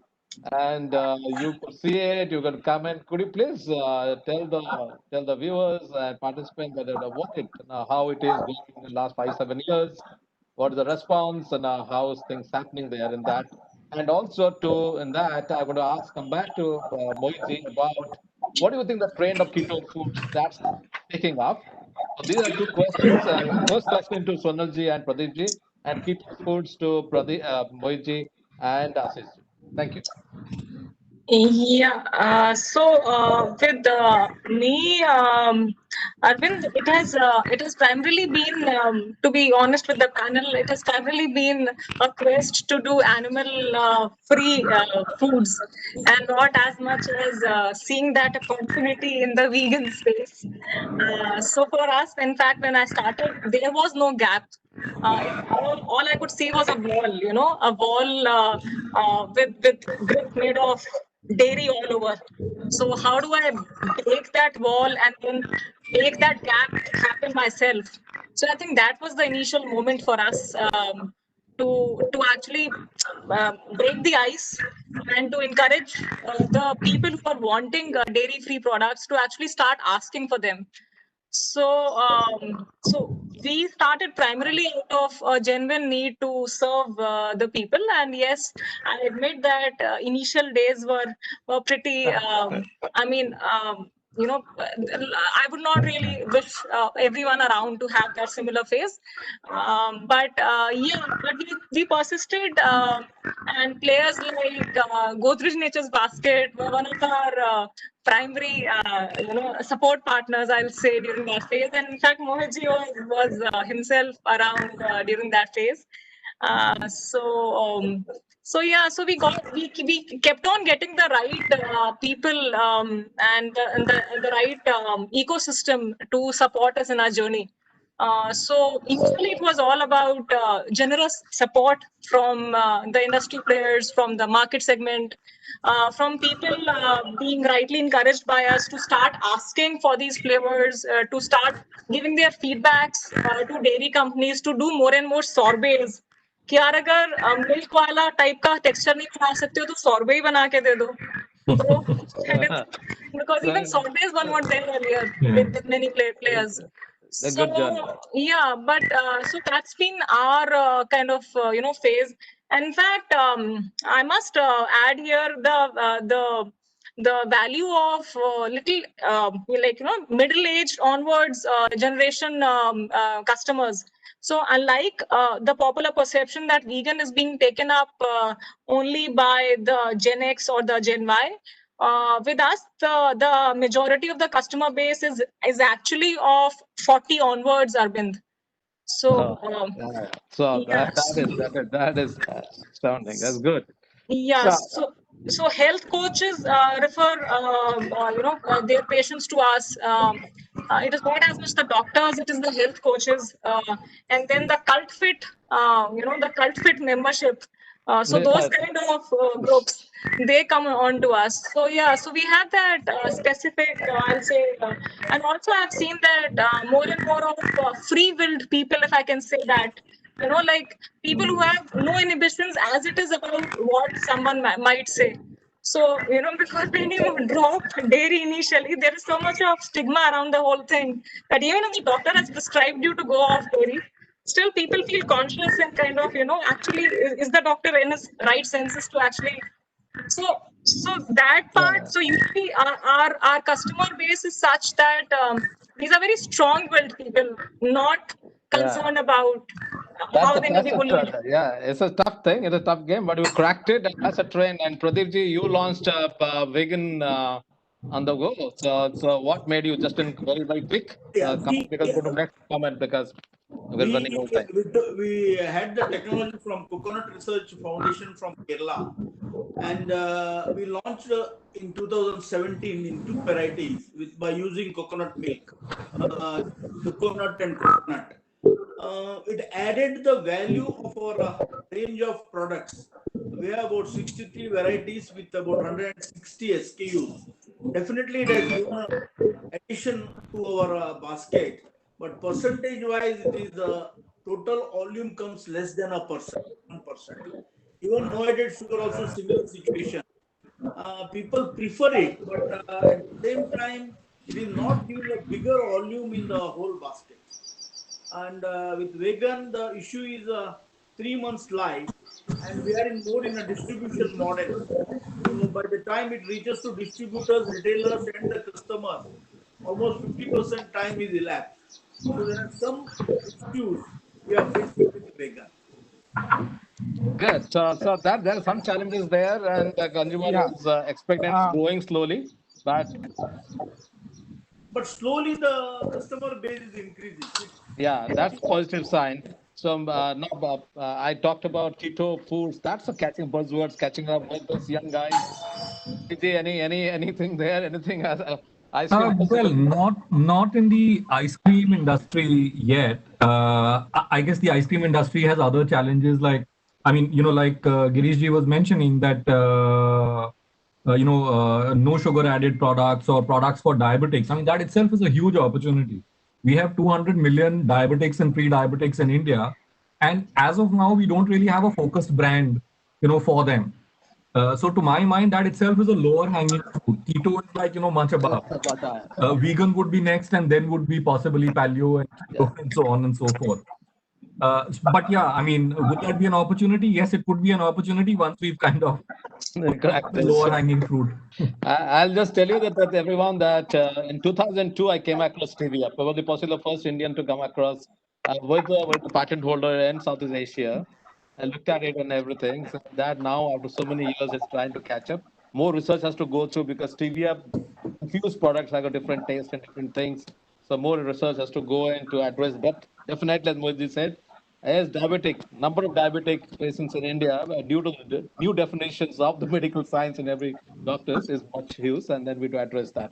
From there, I'm going to quickly next 2 minutes on artisanal products. There's one shop back of the store manufacturers creating a lot of buzz, a lot of innovations, a lot of adventurous combinations and mashups and everything. What is your view? Quick views, 30 seconds each. Well, Please go. yeah. In the post-COVID scenario, Arvindji, people will go for two things. For a short period, they will go for health conscious, and the second, for a long term, the online portal will be a good business opportunity for ice cream manufacturers. Looking in the view, the online portal, we have come up with artistic ice cream like the range of bakery products in ice cream. We are coming in egg-free, eggless cakes, pastries, and also pizzas. We Wow, are, well, that's yeah, that's a big thing. yeah. Yes, We are Mohitin. we have already Mohitin, launched. Yeah, you have 30 seconds to go. Mohitin, please. yeah. So these choices and these choices for the customers will be really a fun, loving part for them in this pandemic situation. And hopefully, the next year, the next season will be more aggressive after this COVID situation, and people will come more aggressively for the outing and having fun in the market. Thank you. Sorry, Right. yeah, Mohitin, So 30 seconds. my sense is that when you talk of artisanal products, the way I understand artisanal products is products like which are made with nitrogen or the roll ice creams or really niche products like there's a brand called Sucre Terrace in Bombay, that the kind of ice creams that they make. Uh, so is there a market for a product like that? 100% there is a market. There are niche markets. Customers are evolving all the time. They need newer products. They need newer reasons to consume the same category, and different variations. Whether it's the kind of variations that Ashish ji is talking about, products made into cakes and pizzas and so on and so forth. 100%, they offer a reason for a customer to come to your brand, and to that extent, these options will continue to exist and continue to multiply. One of the challenges always will be how do you give it scale.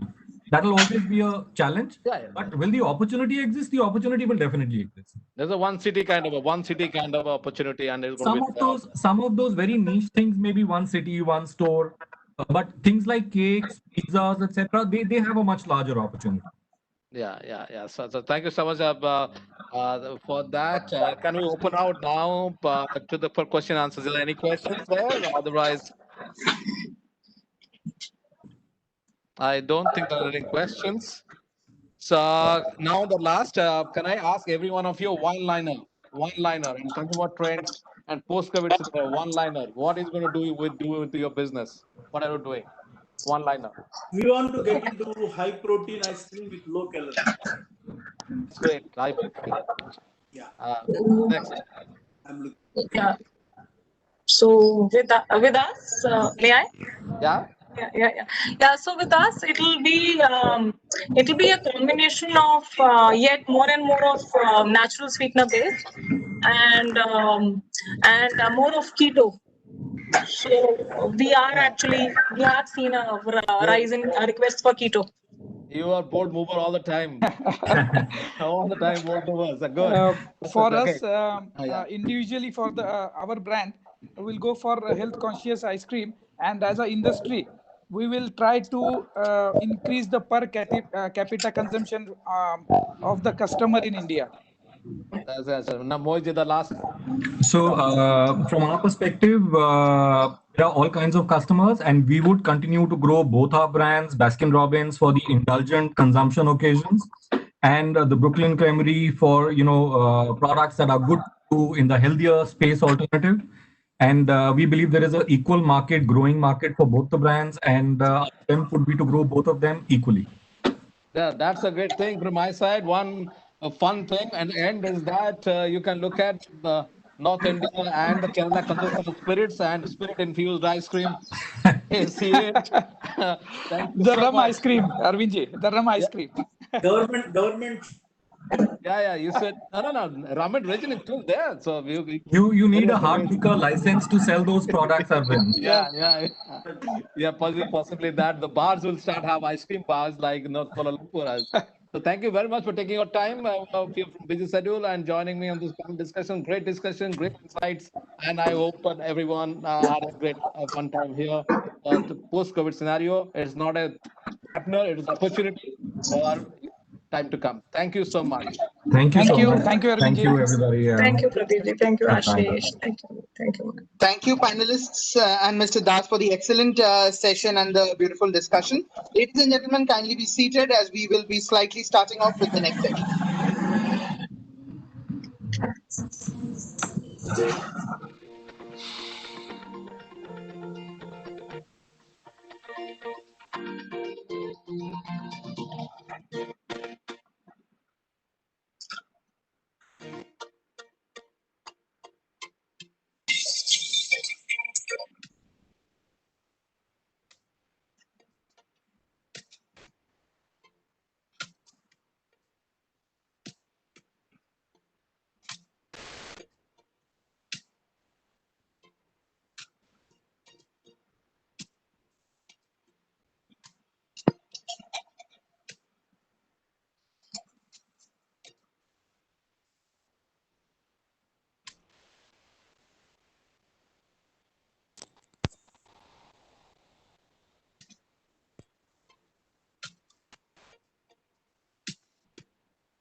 Thank you, ladies and gentlemen. We will now be starting off with the business session 3.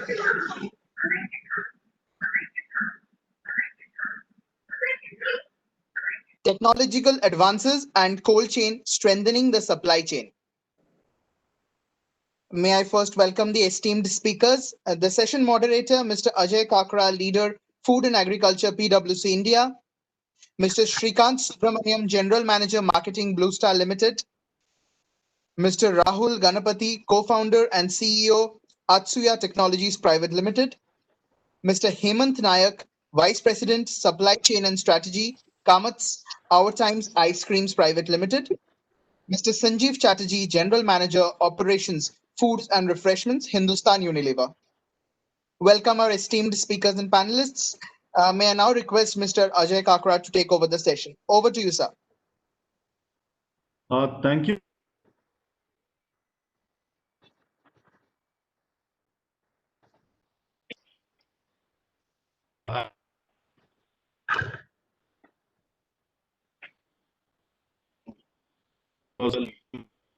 Technical advances and change, which is looking at the supply chain strengthening part.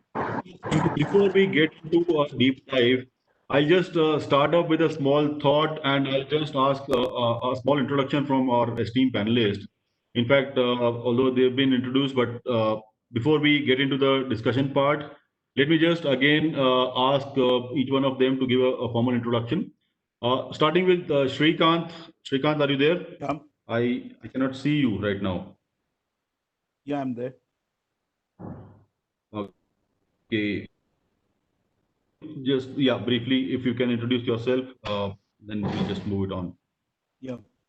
Well, my name is Shrikant, and I'm the General Manager of Marketing for the commercial refrigeration business at Blue Star.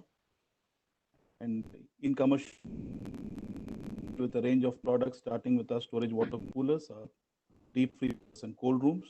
And also, we have products addressing the kitchen refrigeration, medical refrigeration, and all refrigeration space.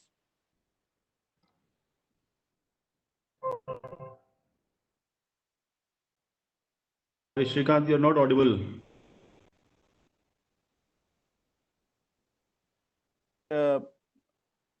I'm the General Manager of Marketing for the commercial refrigeration business at Blue Star, and I handle the business for the water coolers, the deep freezers and cold rooms, the products like the kitchen refrigeration products, the medical refrigeration products, and also the retail refrigeration products.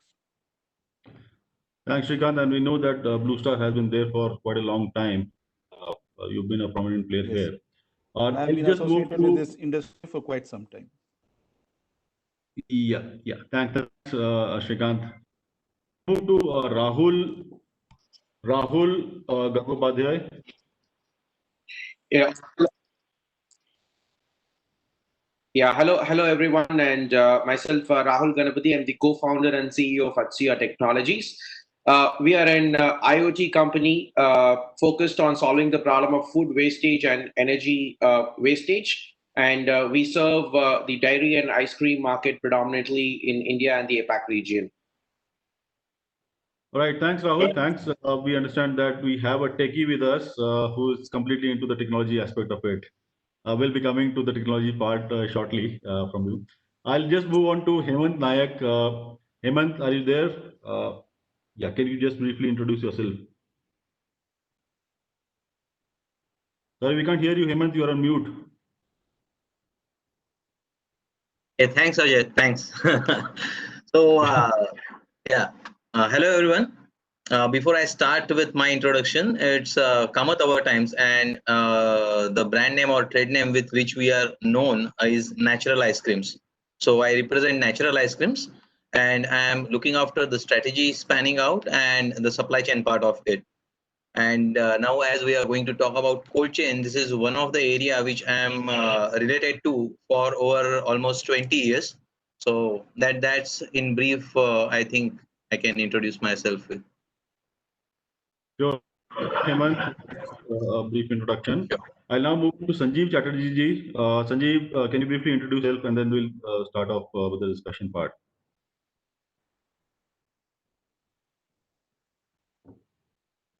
Sanjeev ji, you're also on mute. Yeah. Can you guys hear me? Yes. Now we can hear you. Okay, so my name is Sanjeev. I look after the supply chain for foods and refreshments for South Asia, which basically covers all of foods and refreshments. That includes tea, coffee, ice cream. Keep forgetting the categories, but broadly tea, coffee, and ice cream across the whole of South Asia.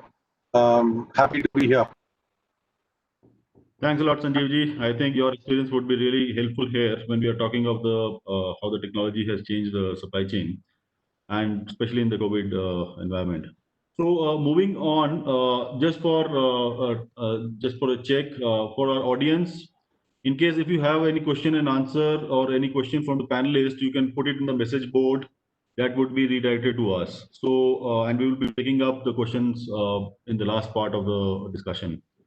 So moving on, now we know that technology has been a key aspect of how things have been transformed across various industries. And I'm sure that the ice cream industry as well as the cold chain industry is also deeply impacted from this. We can have a small a presentation. I'll request uh, the technical guy here to put up the presentation.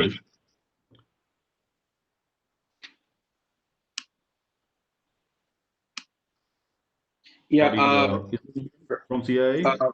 Yes, sir. Ajay, Doing that. 1 second, sir. Yeah, you can put up. Yeah, sorry. Rahul, you were saying something? you want me to share the presentation? So, okay, it will go like this. I'll give a brief few slides on what are the challenges, and then we can actually go to the panelist part. Sure. I'm just trying to understand how the technology has been changing, and because this is a very specialized industry, it has been a very difficult times for every one of us. But technology-wise, it has got impacted a little more because we are in the consumer food products. And if we, sorry, no, sorry, this is not the one. You can remove it, please. Yeah, you can remove this.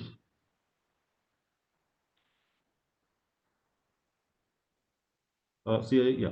So, and we have all seen that during COVID, it was a high dependence on technology which was coming up, which was from across different industries. And so has this industry also felt the need. Now, when you talk technological advances, it has been changing very rapidly. I can give a small example that, say, 15 years ago, I mean, we were using those big phones which we had. But now we are having wristbands and we are having so many new technologies that we have even forgotten the last time when we used those phones. And this is how it is also impacting our industry. So I'll request Srikanth from Blue Star to, I mean, give his initial views on how the technology has impacted ice cream industry, particularly the cold chain part of it, over the last decade. Been in the industry for last number of years. I believe that you can give us a good overview of how technology has shaped up the industry, how it has impacted the industry, and how do you see that? I mean, it will go on to do that. CII, can you present Srikanth's presentation? Can I share the presentation, Ajay, from my side? Because All I right, have all right. certain remarks, and after that, I'll share the presentation, if it's okay Sure. with you. So, to begin with, I'll answer your question in two parts. We at Blue Star have been front runners in offering solutions to the ice cream industry, both for their freezers as well as on the cold room front. And I would say here that, if you take the category of freezers to begin with, we were probably the first people to migrate to eco-friendly refrigerants a couple of years back. This was something which was coming as more as a demand from the industry, that many of them wanted to have their products which were eco-friendly. And I think we moved very fast in that particular aspect, and we were there to serve the industry.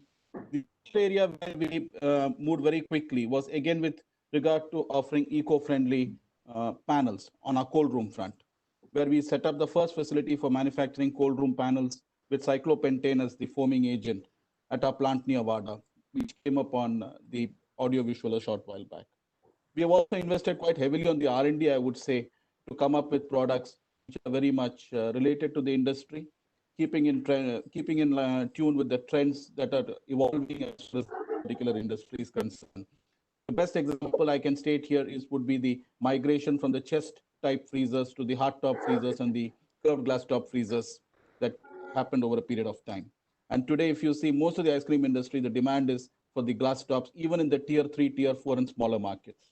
So this, I would say, is as far as the advances that we have done over the last, say, 5 or 6 years, as far as the freezer part is concerned or the cold room part is concerned. Now, what's it that we have done in the current scenario where we have COVID? I'll just share a short presentation which will share what are the activities that we have undertaken.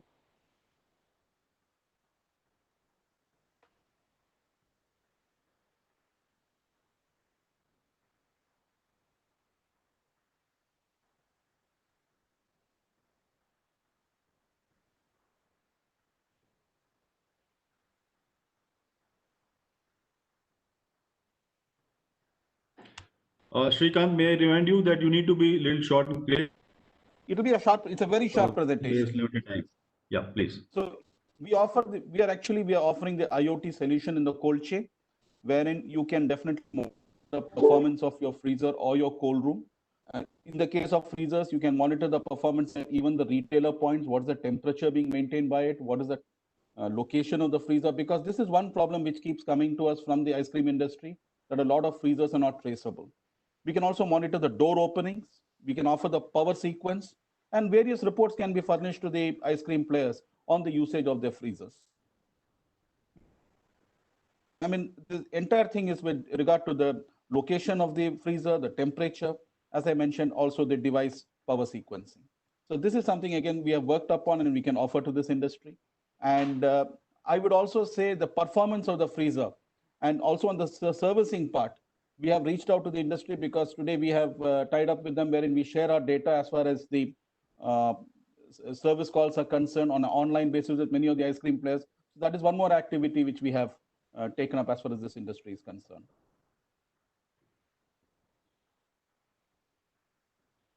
And we can also give alerts on how the calls have been closed. This is good, Shrikant. In fact, IoT is becoming popular nowadays. And in fact, on this note, I'll request Hemant to step in. And in fact, Hemant, we know that you got the technical background, and I'll just request you to to brief on how the IoT would be the kind of user interface that would be working in the IoT technology.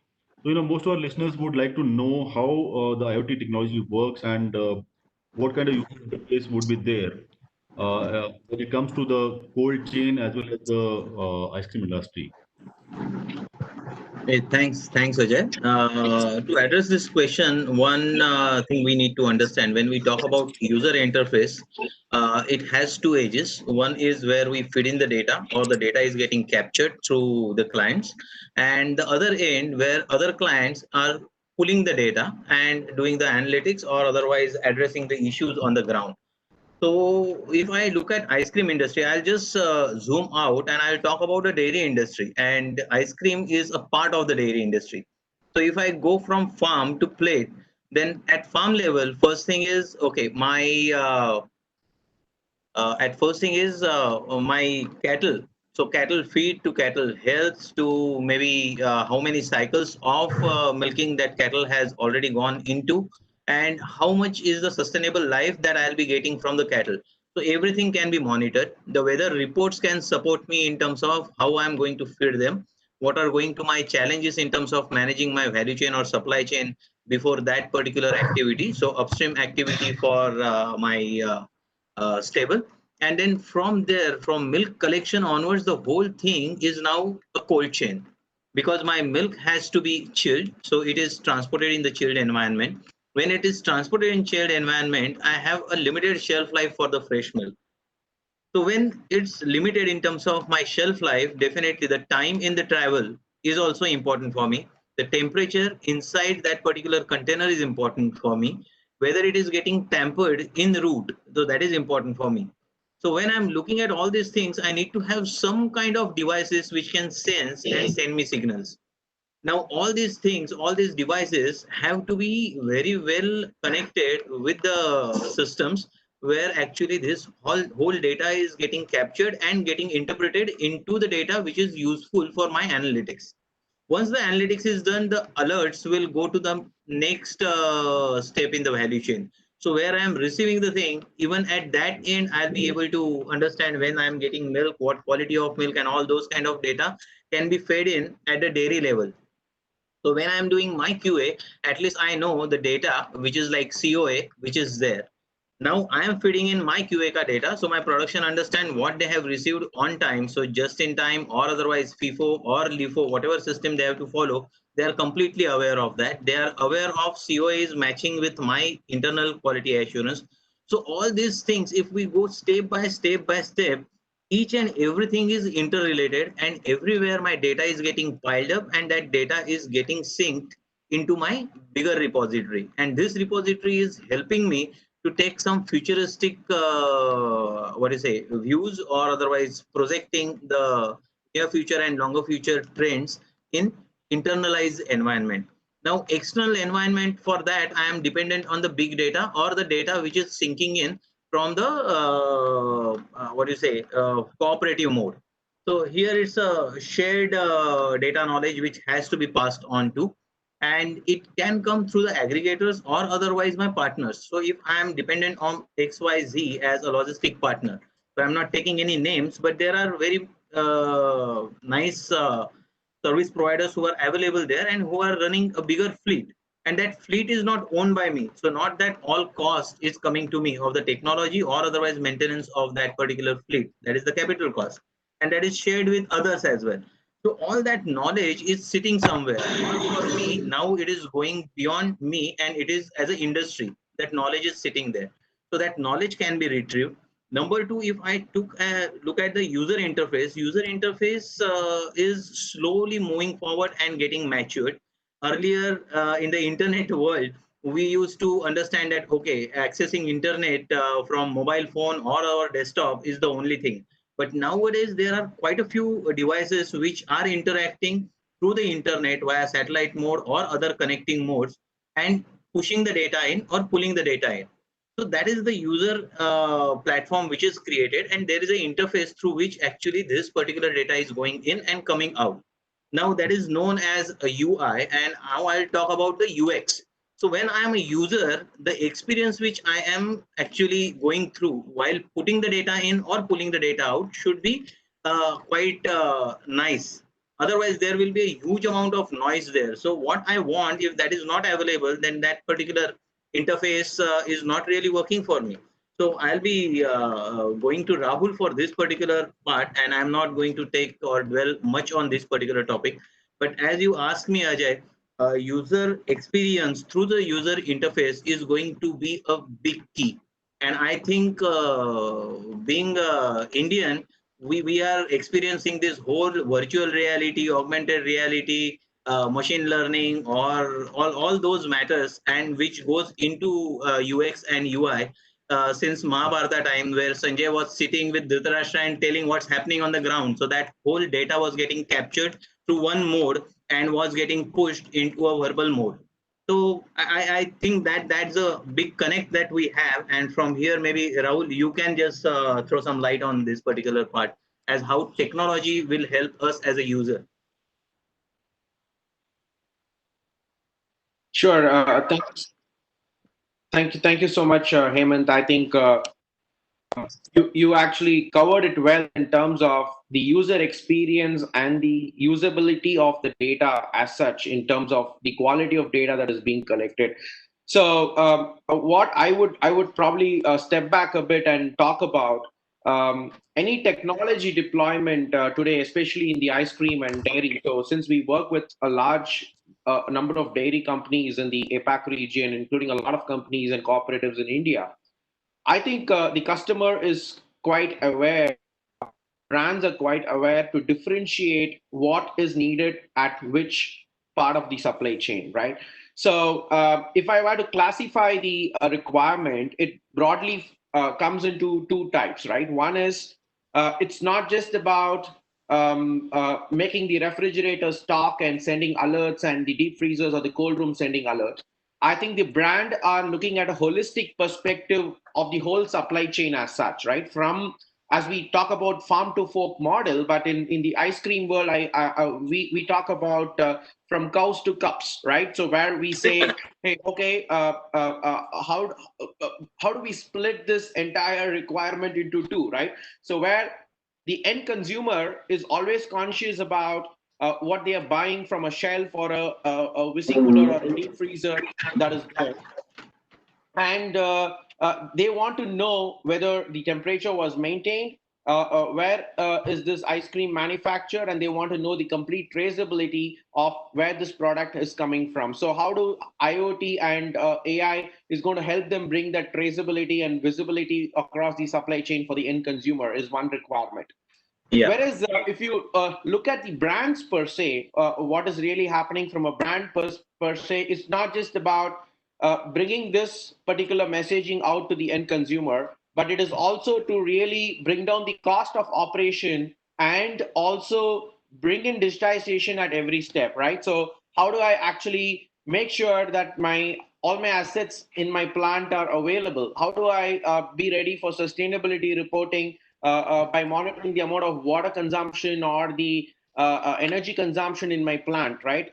Is my aging tank maintained at proper temperature and it is ready for production anytime? Is my ice bank tank in my production facility maintained at 2 to 4 degree Celsius from a production standpoint, right? So these are very, very valid concerns. And Hemant, you brought in a right point. For a plant manager, the requirements are completely different, where they really wanted to know, hey, am I ready for production? Am I ready to kind of give that quality product? And it boils down to the whole supply chain, where this product from the cold room, which is there in the plant, goes into the reefer trucks, and from the reefer trucks till it reaches the customer shelf, they would want monitoring and traceability. I think there is a big shift that is happening. And I think I definitely see COVID as a positive step where a lot of organizations are coming and asking for digitization, because they felt the need for remote monitoring of assets. They felt the need of digitization and going paperless so that they have auditable records available for them to go and take action. And I think that was a big change that happened. And I'm very glad to share that it's not just about the private brands here. It is all about even the cooperatives are actually taking this step, and that's a big difference, Ajay, and the whole team that we're looking at from an industry standpoint. Ajay, if you allow just a single point, which I think is more relevant while we are moving forward, can I? Yeah, please. Okay.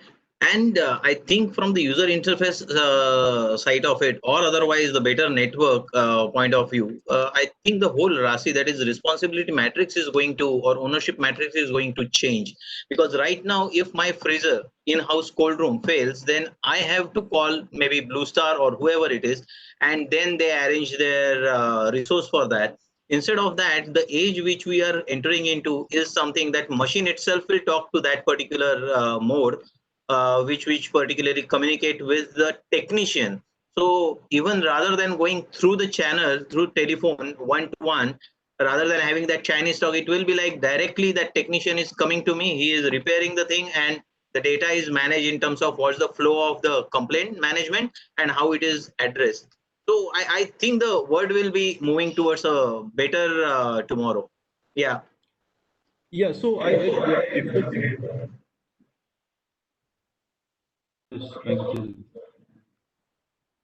yeah, so before when we go ahead on this, I just wanted to understand, I mean, we understand that the technology is playing a pivotal role.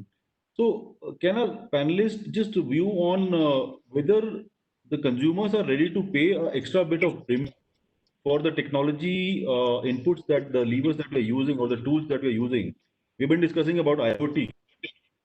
Does the panelists feel that the user is ready to pay an extra bit of premium for that if we are deploying all these tools in your operations and in your supply chains? So anyone can maybe Ajay, if I may do that, please. Yeah, it's a free flow. I mean, you can. Sure. So Ajay, very, very valid question, right? If you look at a technology implementation or an IoT implementation, right, you can actually map the cost objects in two ways, right? There is going to be an additional device that's going to do the monitoring for you at any asset standpoint.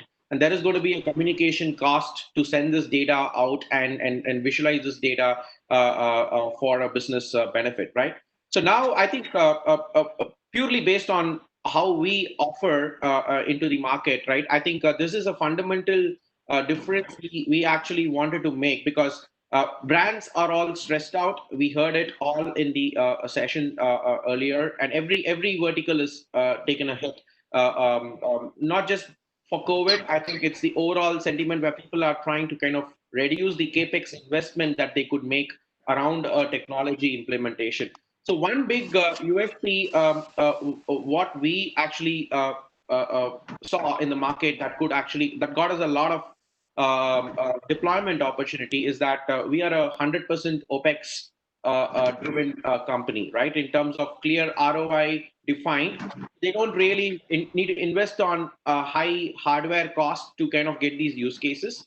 And end of the day, customers are very, very conscious about ROI, right? So if a cold room fails, which has a few metric tons of ice creams, it depends on where the monitoring is required, right? If the cold room fails at the plant, the spoilage or the loss is much more. Whereas if it's a deep freezer in the parlor, the cost or the ROI because of a wastage, it's a function of where to deploy the solution and how do we justify the ROI. I think that really becomes a major driver.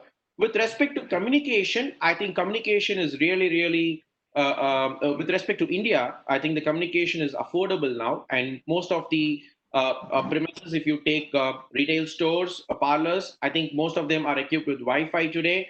And there are sensors which communicate on Wi-Fi. There are sensors which communicate on other technologies. And if you look at factory floors, I think there are also reliable wired or wireless technologies available for them to pull out the data, not only just for the new machines, but also for the retrofit. I think to answer your question, yes, it is a function of the ROI and how do we justify the ROI. And I'm happy to share that a lot of brands are going for it. It's not just it might be a perception that it might be a costly implementation, but it's a business model that drives the adoption is what I would feel. Right, and I mean, very rightly said. I mean, in fact, it's more like a perspective that we need to develop, and more so in the pandemic. So I'll just turn to Sanjeev ji. In fact, Sanjeev ji, we understand that you've been there for brand.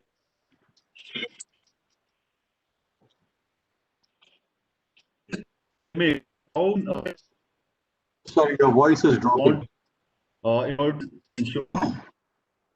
So can you hear me now? Sanjeev ji, can you hear me? Yeah. Yeah.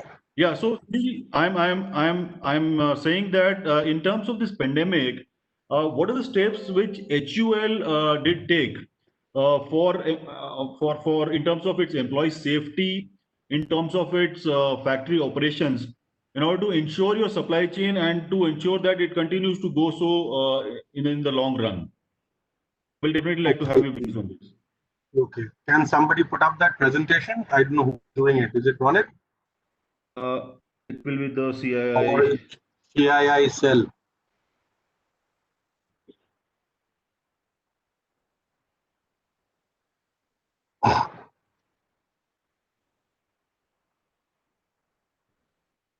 I think you'll have to give them 1 or 2 minutes because. Yeah, doing it in a minute, sir.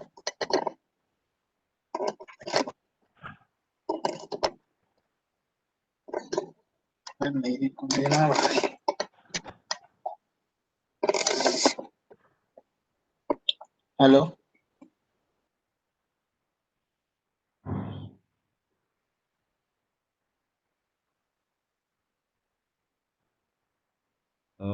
I think now it's starting. And you will have to turn the pages for me. Okay, Yeah, so let me now talk about the nitty-gritties of stuff after talking about IoT and other things. In Unilever, we take our employee safety very seriously, And the COVID, during the times of COVID, we developed some practices. So I'll spend some time telling you the way in which we approach this. And this is not only for ice cream, but across all our categories. And a lot of our categories, actually, we saw massive growth, despite the fact that our sites were running at less than 60-70% capacity. But we were able to keep our employees safe as well as produce. So these are some of the thoughts that I thought I'll put together and show you.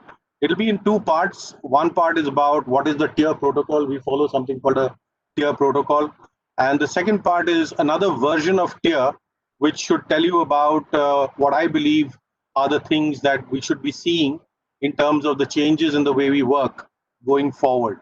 Yeah. So if you can change the page.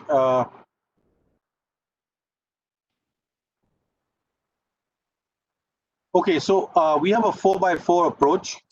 We look at all our actions during the times of COVID through 4 lenses. One is through the WHO lens. Secondly is with the local government.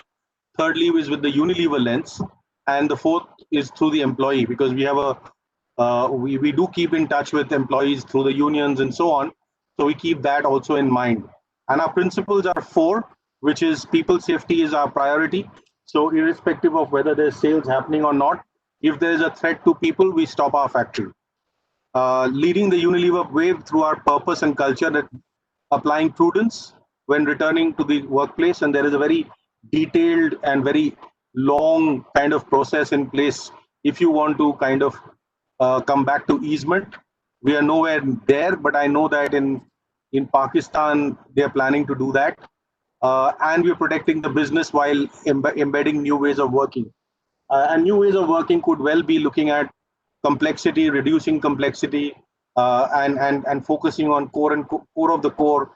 And there are these new things that have started emerging that we are looking at in order to ensure that we grow and keep our people safe at the same time.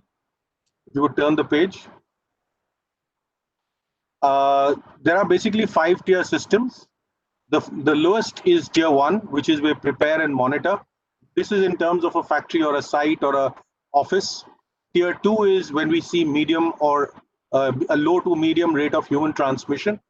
All of this, by the way, information comes to us through 4 or 5 ways. So the factory manager or the data that we collect from districts, or the data that we collect from, let's say, all the information that we are getting from the CMO of that particular district and so on, goes into feeding into our understanding of whether we should move the factory to a tier 1, to a tier 2, to a tier 3, to a tier 4, and then finally to a tier 5, where we really are. In fact, this most stringent layers are tier 4 and 5, where we actually remove people with single comorbidity, we remove people with more than 50 years of age, and so on and so forth, and keep them safe at home. And we also then start creating, let's say, hospices or isolation rooms where we can potentially move people should they be found to be an S1, or as in a person who's come in contact with a COVID positive case. And this is something that we do on a routine basis. And over a period of time, if we find that the number of active cases are coming down, then we will move the factory down back to a tier 4 and back to a tier 3 and so on and so forth. So as of now, almost all of our sites are at tier 4. And we forced ourselves to be at this tier 4 because we do not want massive amount of active cases at our sites. You could move on. The tier principles, like I said, you first look at all vulnerable people. We have a program called a Lamplighter program that tracks each and every blue-collar worker for their health. And we then, through that Lamplighter program, we pretty much know which are the people who are most at risk. We do not allow them to come to work at this point in time. Transportation, we have put in special buses where people sit in specific locations so that they're socially distanced. And every bus, every trip is now being sanitized and so on. Temperature screening, social distancing, PPEs, and so on and so forth. And of course, we've also got a positive compliance check in place. Having said that, I think what is more important is, and this is, I've called this TKPFT, but it could well be very well, it is actually meant for every factory. And I've put together some thoughts on what I think will happen going forward. This is not obviously the work that Rahul was talking about would be the case, would be happen, and we are actually quite seized of all digital stuff that we actually, a lot of it that we make in-house at our center in Bangalore. A lot of it comes to us from the global parent company, and a lot of it we develop at individual sites as well, under guidance from our larger IT cell. But the critical thing is, how do we drive up growth during times of COVID? So if you could turn the page. So I have called this a tier approach, and not to be confused with the other tier. Each of them standing for a particular approach, which I think will become more and more relevant going forward. What I see is that we will go a greater use of digital. So we've already have things like social distancing apps. So we have an app that is built into every blue collar worker's phones, and should they come within 2 meters of each other, the factory manager gets a buzz, and those two people also then get a buzz saying that you're standing within 2 meters of each other. Visitor management systems are now contactless. Rewards and redressal processes are contactless. Employee communication is now contactless. By that I mean the circle meetings that happen on the floor, the factory manager meetings that are happening on the floor, all of those meetings that were originally face-to-face have now become digital. Or I would say the new way of looking at it is, I came across this new word called phygital. So you do mostly physical, where you need to go digital, you go digital. So the new way of working is what we call phygital. You do virtual visits and audits. So you start looking at using things like HoloLens technologies and so on, that you can do virtual visits. So now, for example, my factory managers present the factory floor or a new machine to me virtually, while I kind of sit at home and question them. And almost all of the blue collars I can talk to virtually. RFID, we are toying around with putting RFID in some of the shoes of the people, so that they are completely zoned, so that we know where they are and we can zone them out. And that helps us, because if we find that there is a contact tracing that requires to be done, then RFID allows us to do that. Face recognition systems, instead of the usual thumb print that we do, we're putting that in place. And of course, like I said, RFID, I'm sorry I repeated that. All of the stuff on sanitizing equipment will also now have technological inputs into it, and also auto scanning and recording systems, etc., will also have to be in place. And you'll see more and more of this, because we are doing this. In terms of infrastructure, like I said, social distancing in buses, and we are also putting cameras in buses which are linked to a central server, where we are tracing and tracking the quality of the travel as well. We are also now evaluating living quarters for our workers. So we do an audit of the places where they stay. We ensure that they don't share as much as they can the rooms, or that they share kitchens or bathrooms. And if they do, there is a very detailed SOP in place. Truck driver separation at factories. So there is a special place now that we've developed at our factories to keep our trucks.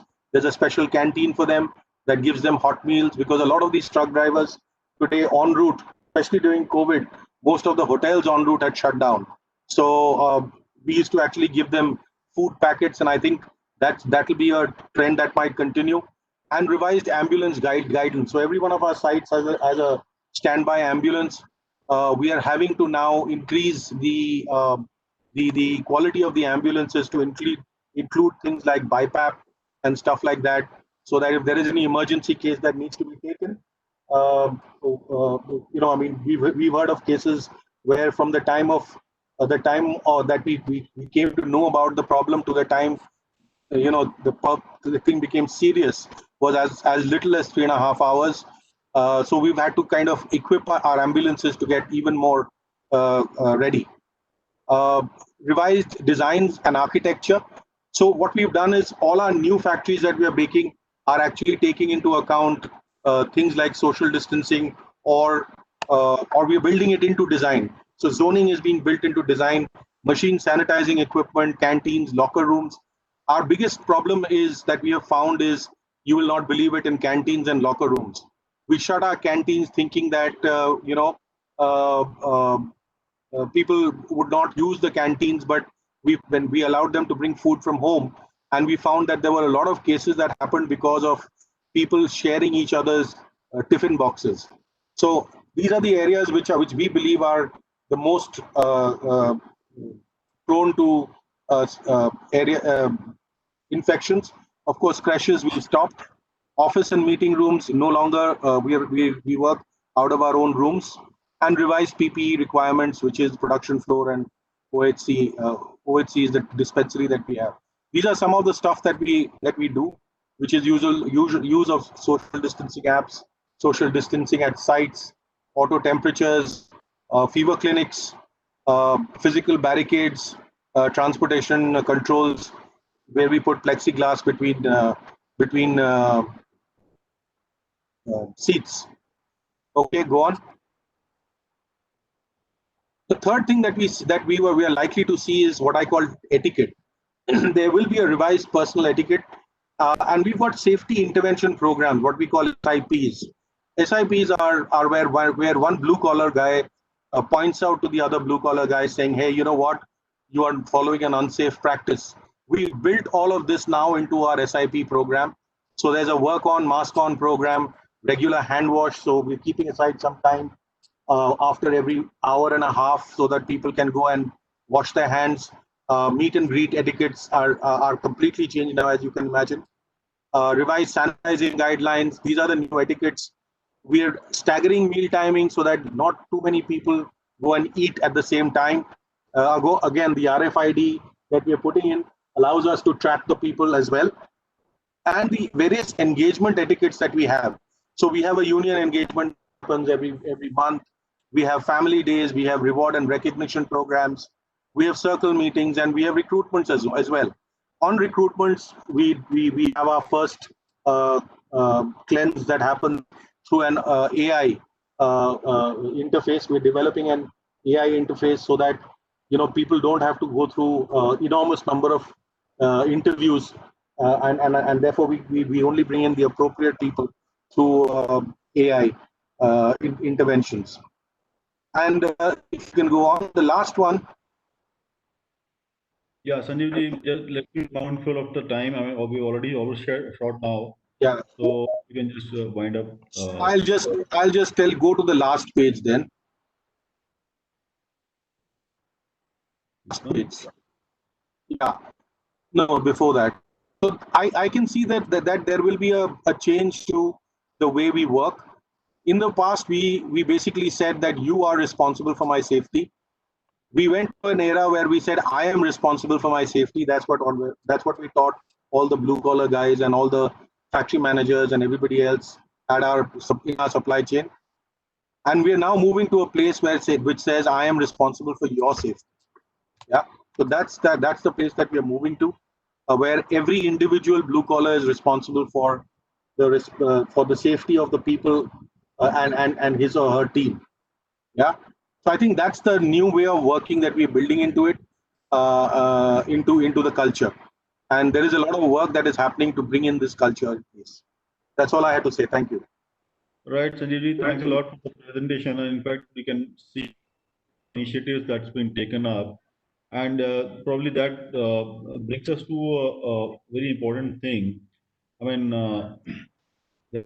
while we are looking at technology as earlier, it was more like technology was more like a distant tool, but now it is becoming a ingredient and a part of the operations as well as the lifestyle that we are following, and that's what is getting depicted on what you presented. Before we wind up, I'll just have a quick thought on from the panelists on the use of AI. Sanjay ji, you mentioned about AI, but I'll just pause here to take the views from other panelists. Maybe Rahul or Srikanth or Hemant, you would like to briefly mention about AI use in the supply chain. What's your views? Sure.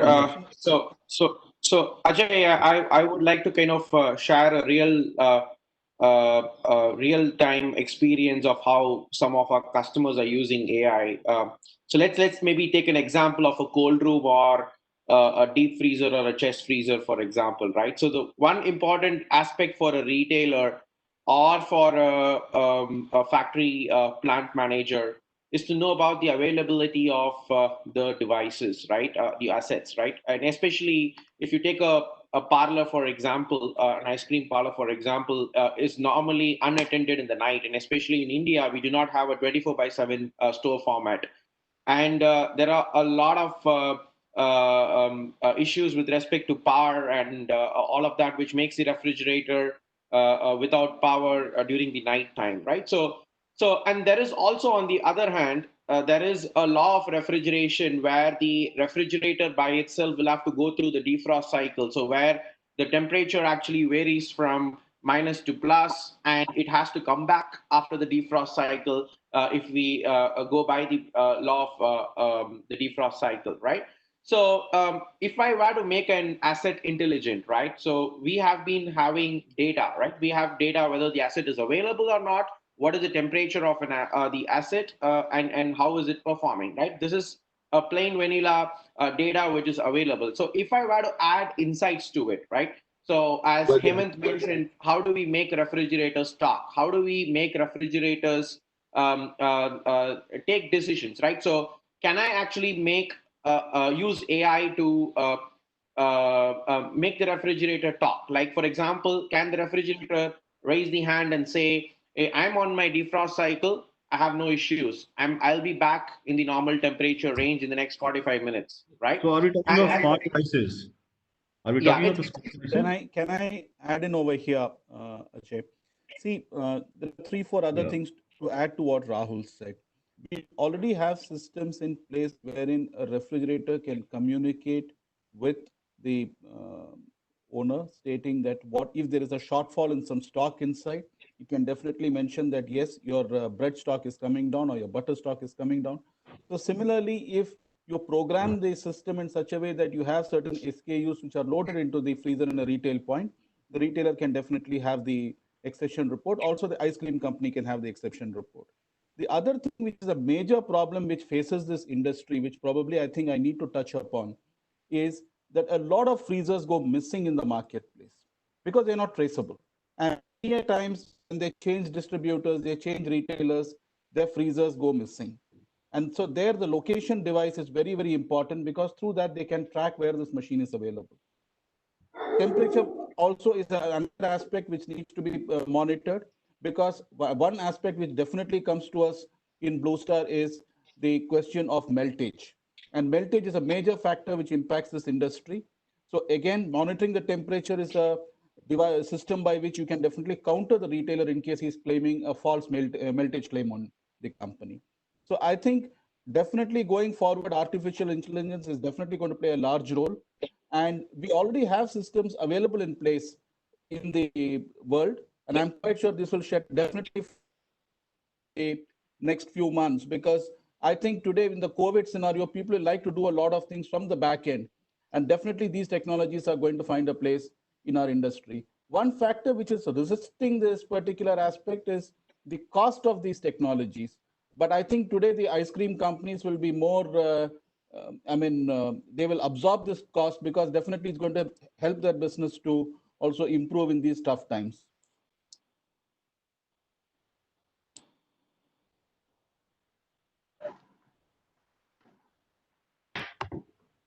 Sorry. Yeah, Shrikant, I think they are great views. So before we wind up, I think let's be mindful of time. We're going to we are already overshooting our time by around 7 to 10 minutes. So just one quick thought from each one of you. What do you feel the future of technology is there in the cold chain and ice cream chain? Is it good, great, bad, ugly? What do you feel? I mean, just one-liners or maybe one thought from each one of you before we wind up.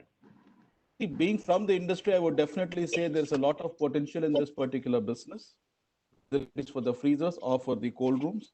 Definitely, technology is going to be a front runner here. You're going to have technology which is going to definitely have power saving, also the facility to monitor the products in the retail points, and also the stocks at the various cold rooms. So your remote monitoring, and also I would say the way of merchandising, and also energy saving. These are going to be three platforms which are definitely going to lead the way as far as the cold chain in the ice cream industry is concerned. Right. Hemant, Rahul, what about you? Yeah, Ajay, just maybe I would just say it's like in 90s, if we would have talked about virtual reality, augmented reality, or AI platforms, machine learning, and all, it would have been like a fiction story. Today, I can definitely do one thing. I can just close my eyes and I can go into natural color and think of, okay, virtual reality or augmented reality plays a role. Something just pops up and starts talking to me, which is very close to real image sort of. And that particular lady or whoever it is like is talking to me. And when I pick the thing, that particular image learns what I want and We are actually not able to hear you sends properly. that I think particular you're speaking. product. And the complete line from my sales channel, which is the point of sale, to my dairy. Everything is related in a such a fashion that where human interface is not there, even still, the whole thing will work flawlessly. I think that day will come, and it is quite positive. I'm very positive about the future. Sure, the virtual reality part is very interesting. Uh, Yeah. So my 2 cents, Ajay, is that see any technology implementation, the success of a technology implementation depends on two things, right? One is the willingness to change and adopt. Number two, and is to justify the investment versus the ROI, right? As the brands are able to are willing to adopt and also to really justify the investment against the ROI, whether it could be energy or temperature or whatever it is in the supply chain. I think that really makes the difference of the whole success of the technology initiative. And with the current scenario, I think digitization is something that is really catching up, and and the brands are really looking at ways in which they could bring in digitization into the whole supply chain. right. Thanks, Rahul. Sanjeevji had to leave early because he had some other commitments. So, in fact, very interesting talks. So we're coming up with nice ideas here, even for AI, digitization, and other stuff that has been discussed here. So, with this, I'll wind up the session and I'll thank you all, the esteemed panelists, for being a part of this discussion. It was a pleasure discussing with you. And I think this thing will move on even after we have had this discussion. Technology is going to play an important role and a vital role now and also for the times to come. So with this, I'll thank you all. And thanks for joining up in chat, and all the viewers, thanks a lot for joining. Uh, Arvind, would you like to give comments from your side? Arvind? Yeah, thank you so much, Ajay ji. Yeah, on your session, if you want me, it's a great session. Definitely, technology has a greater role to play, but as it was mentioned, it is a role to play in various aspects. Now, whether it's the power savings, whether it is traceability of product, whether it is asset traceability, service, or cost across the supply chain. But big thing that, as it mentioned, is that by Rahul is that ROI. So the ROI is a big thing. So that's where it will make sense for quicker adoption. If the ROI is good, it'll get quicker adoption. But I can say that a lot of things disruption is happening in the supply chain. The last mile disruption is happening. And that is where the new norm is resetting the things that ordering from home, getting everything at home, consuming at home is going to be the norm, and that the last mile connectivity and everything disruption is going to be a big thing. So I am very positive about IoT and AI and machine learning and this entire aspect. Even the whole thing, reordering from the freezers. I was doing a lot of work around when I was Tyson Foods, how do we reorder automatically? The entire thing from a vertical freezer. We tried out in Guwahati, the farthest point, and to Bombay, that we can track a freezer and say that, okay, this is the kind of thing reordering has to happen. So that's the thing. That's a great opportunity there. Thank you so much. It's a very learning session. It's a good thing. Thank you very much for that. Now, All right. Yeah. Thanks, Arvind, and thanks a lot, team panelists. Thanks a lot, CII, for organizing this wonderful session. Thank you. Thank you, people. Thank you, everyone, Thank who you, joined. Thanks. panelists, for the excellent session, and I believe that was quite enriching for the audience. May I now request Arvindas sir to kindly deliver the closing remarks? Over to you, sir. Thank you for giving the opportunity to close the session. Thank you, speakers, Mr. Sudhi Sitapati and Mr. B. Tyagarajan, for making time out of your busy schedule and be here and talking to the the participants here. Thank you, panel moderators, for great moderating sessions there, and thank you, panelists, for taking your time and bringing out your experience and debating and deliberating on various challenges with the COVID scenario, the opportunity, and going ahead how we're going to deal with the scenario. A few takeaways there. That's I must mention collaboration among industry. Big thing was the Sudhi Sitapati was talking about, to myth busters that we're going to work around, and as Mr. Tyagarajan was talking about, that will help per capita consumption, and that will help the industry create more occasions. That's the way forward, to not to make it a seasonal consumption industry, and to make it a round the year consumption industry. Disruption of supply chain as it came out now in the last mile, that is going to help within the new norm that is getting set. More people are getting used to on ordering online and consuming at home. And that's where we must move. That's where Europe and US are with respect to ice cream, home consumption. And then no matter what disruption happens, we'll be in a good state. Reduction of cost through technology and across the supply chain and IoT, machine learning, artificial intelligence, and and the relevant return on investment is going to be the things that that is going to be seen as time to come. And new trends and that's emerging, whether it's high protein, people talked about natural sweeteners, minimal calories, uh, immunity and health, and the Gen Z is the future consumer, and which needs to be taken care of, and that's the last thing is, it is an exciting industry, and indulgence is a thing, and we have to marry the health, the expectation of the consumer, and the new norm, a new expectation of immunity, health, and everything, and to provide solutions to our consumers and to keep increasing the consumption in India, and a long way to go for us in this country. But India will remain as a high growth country for decades to come. Thank you so much, all the participants, and thank you so much, all the panelists and moderators and speakers. Thank you again. Thank you very much. Thank you. Right. So I declare I close the session now. Thank you.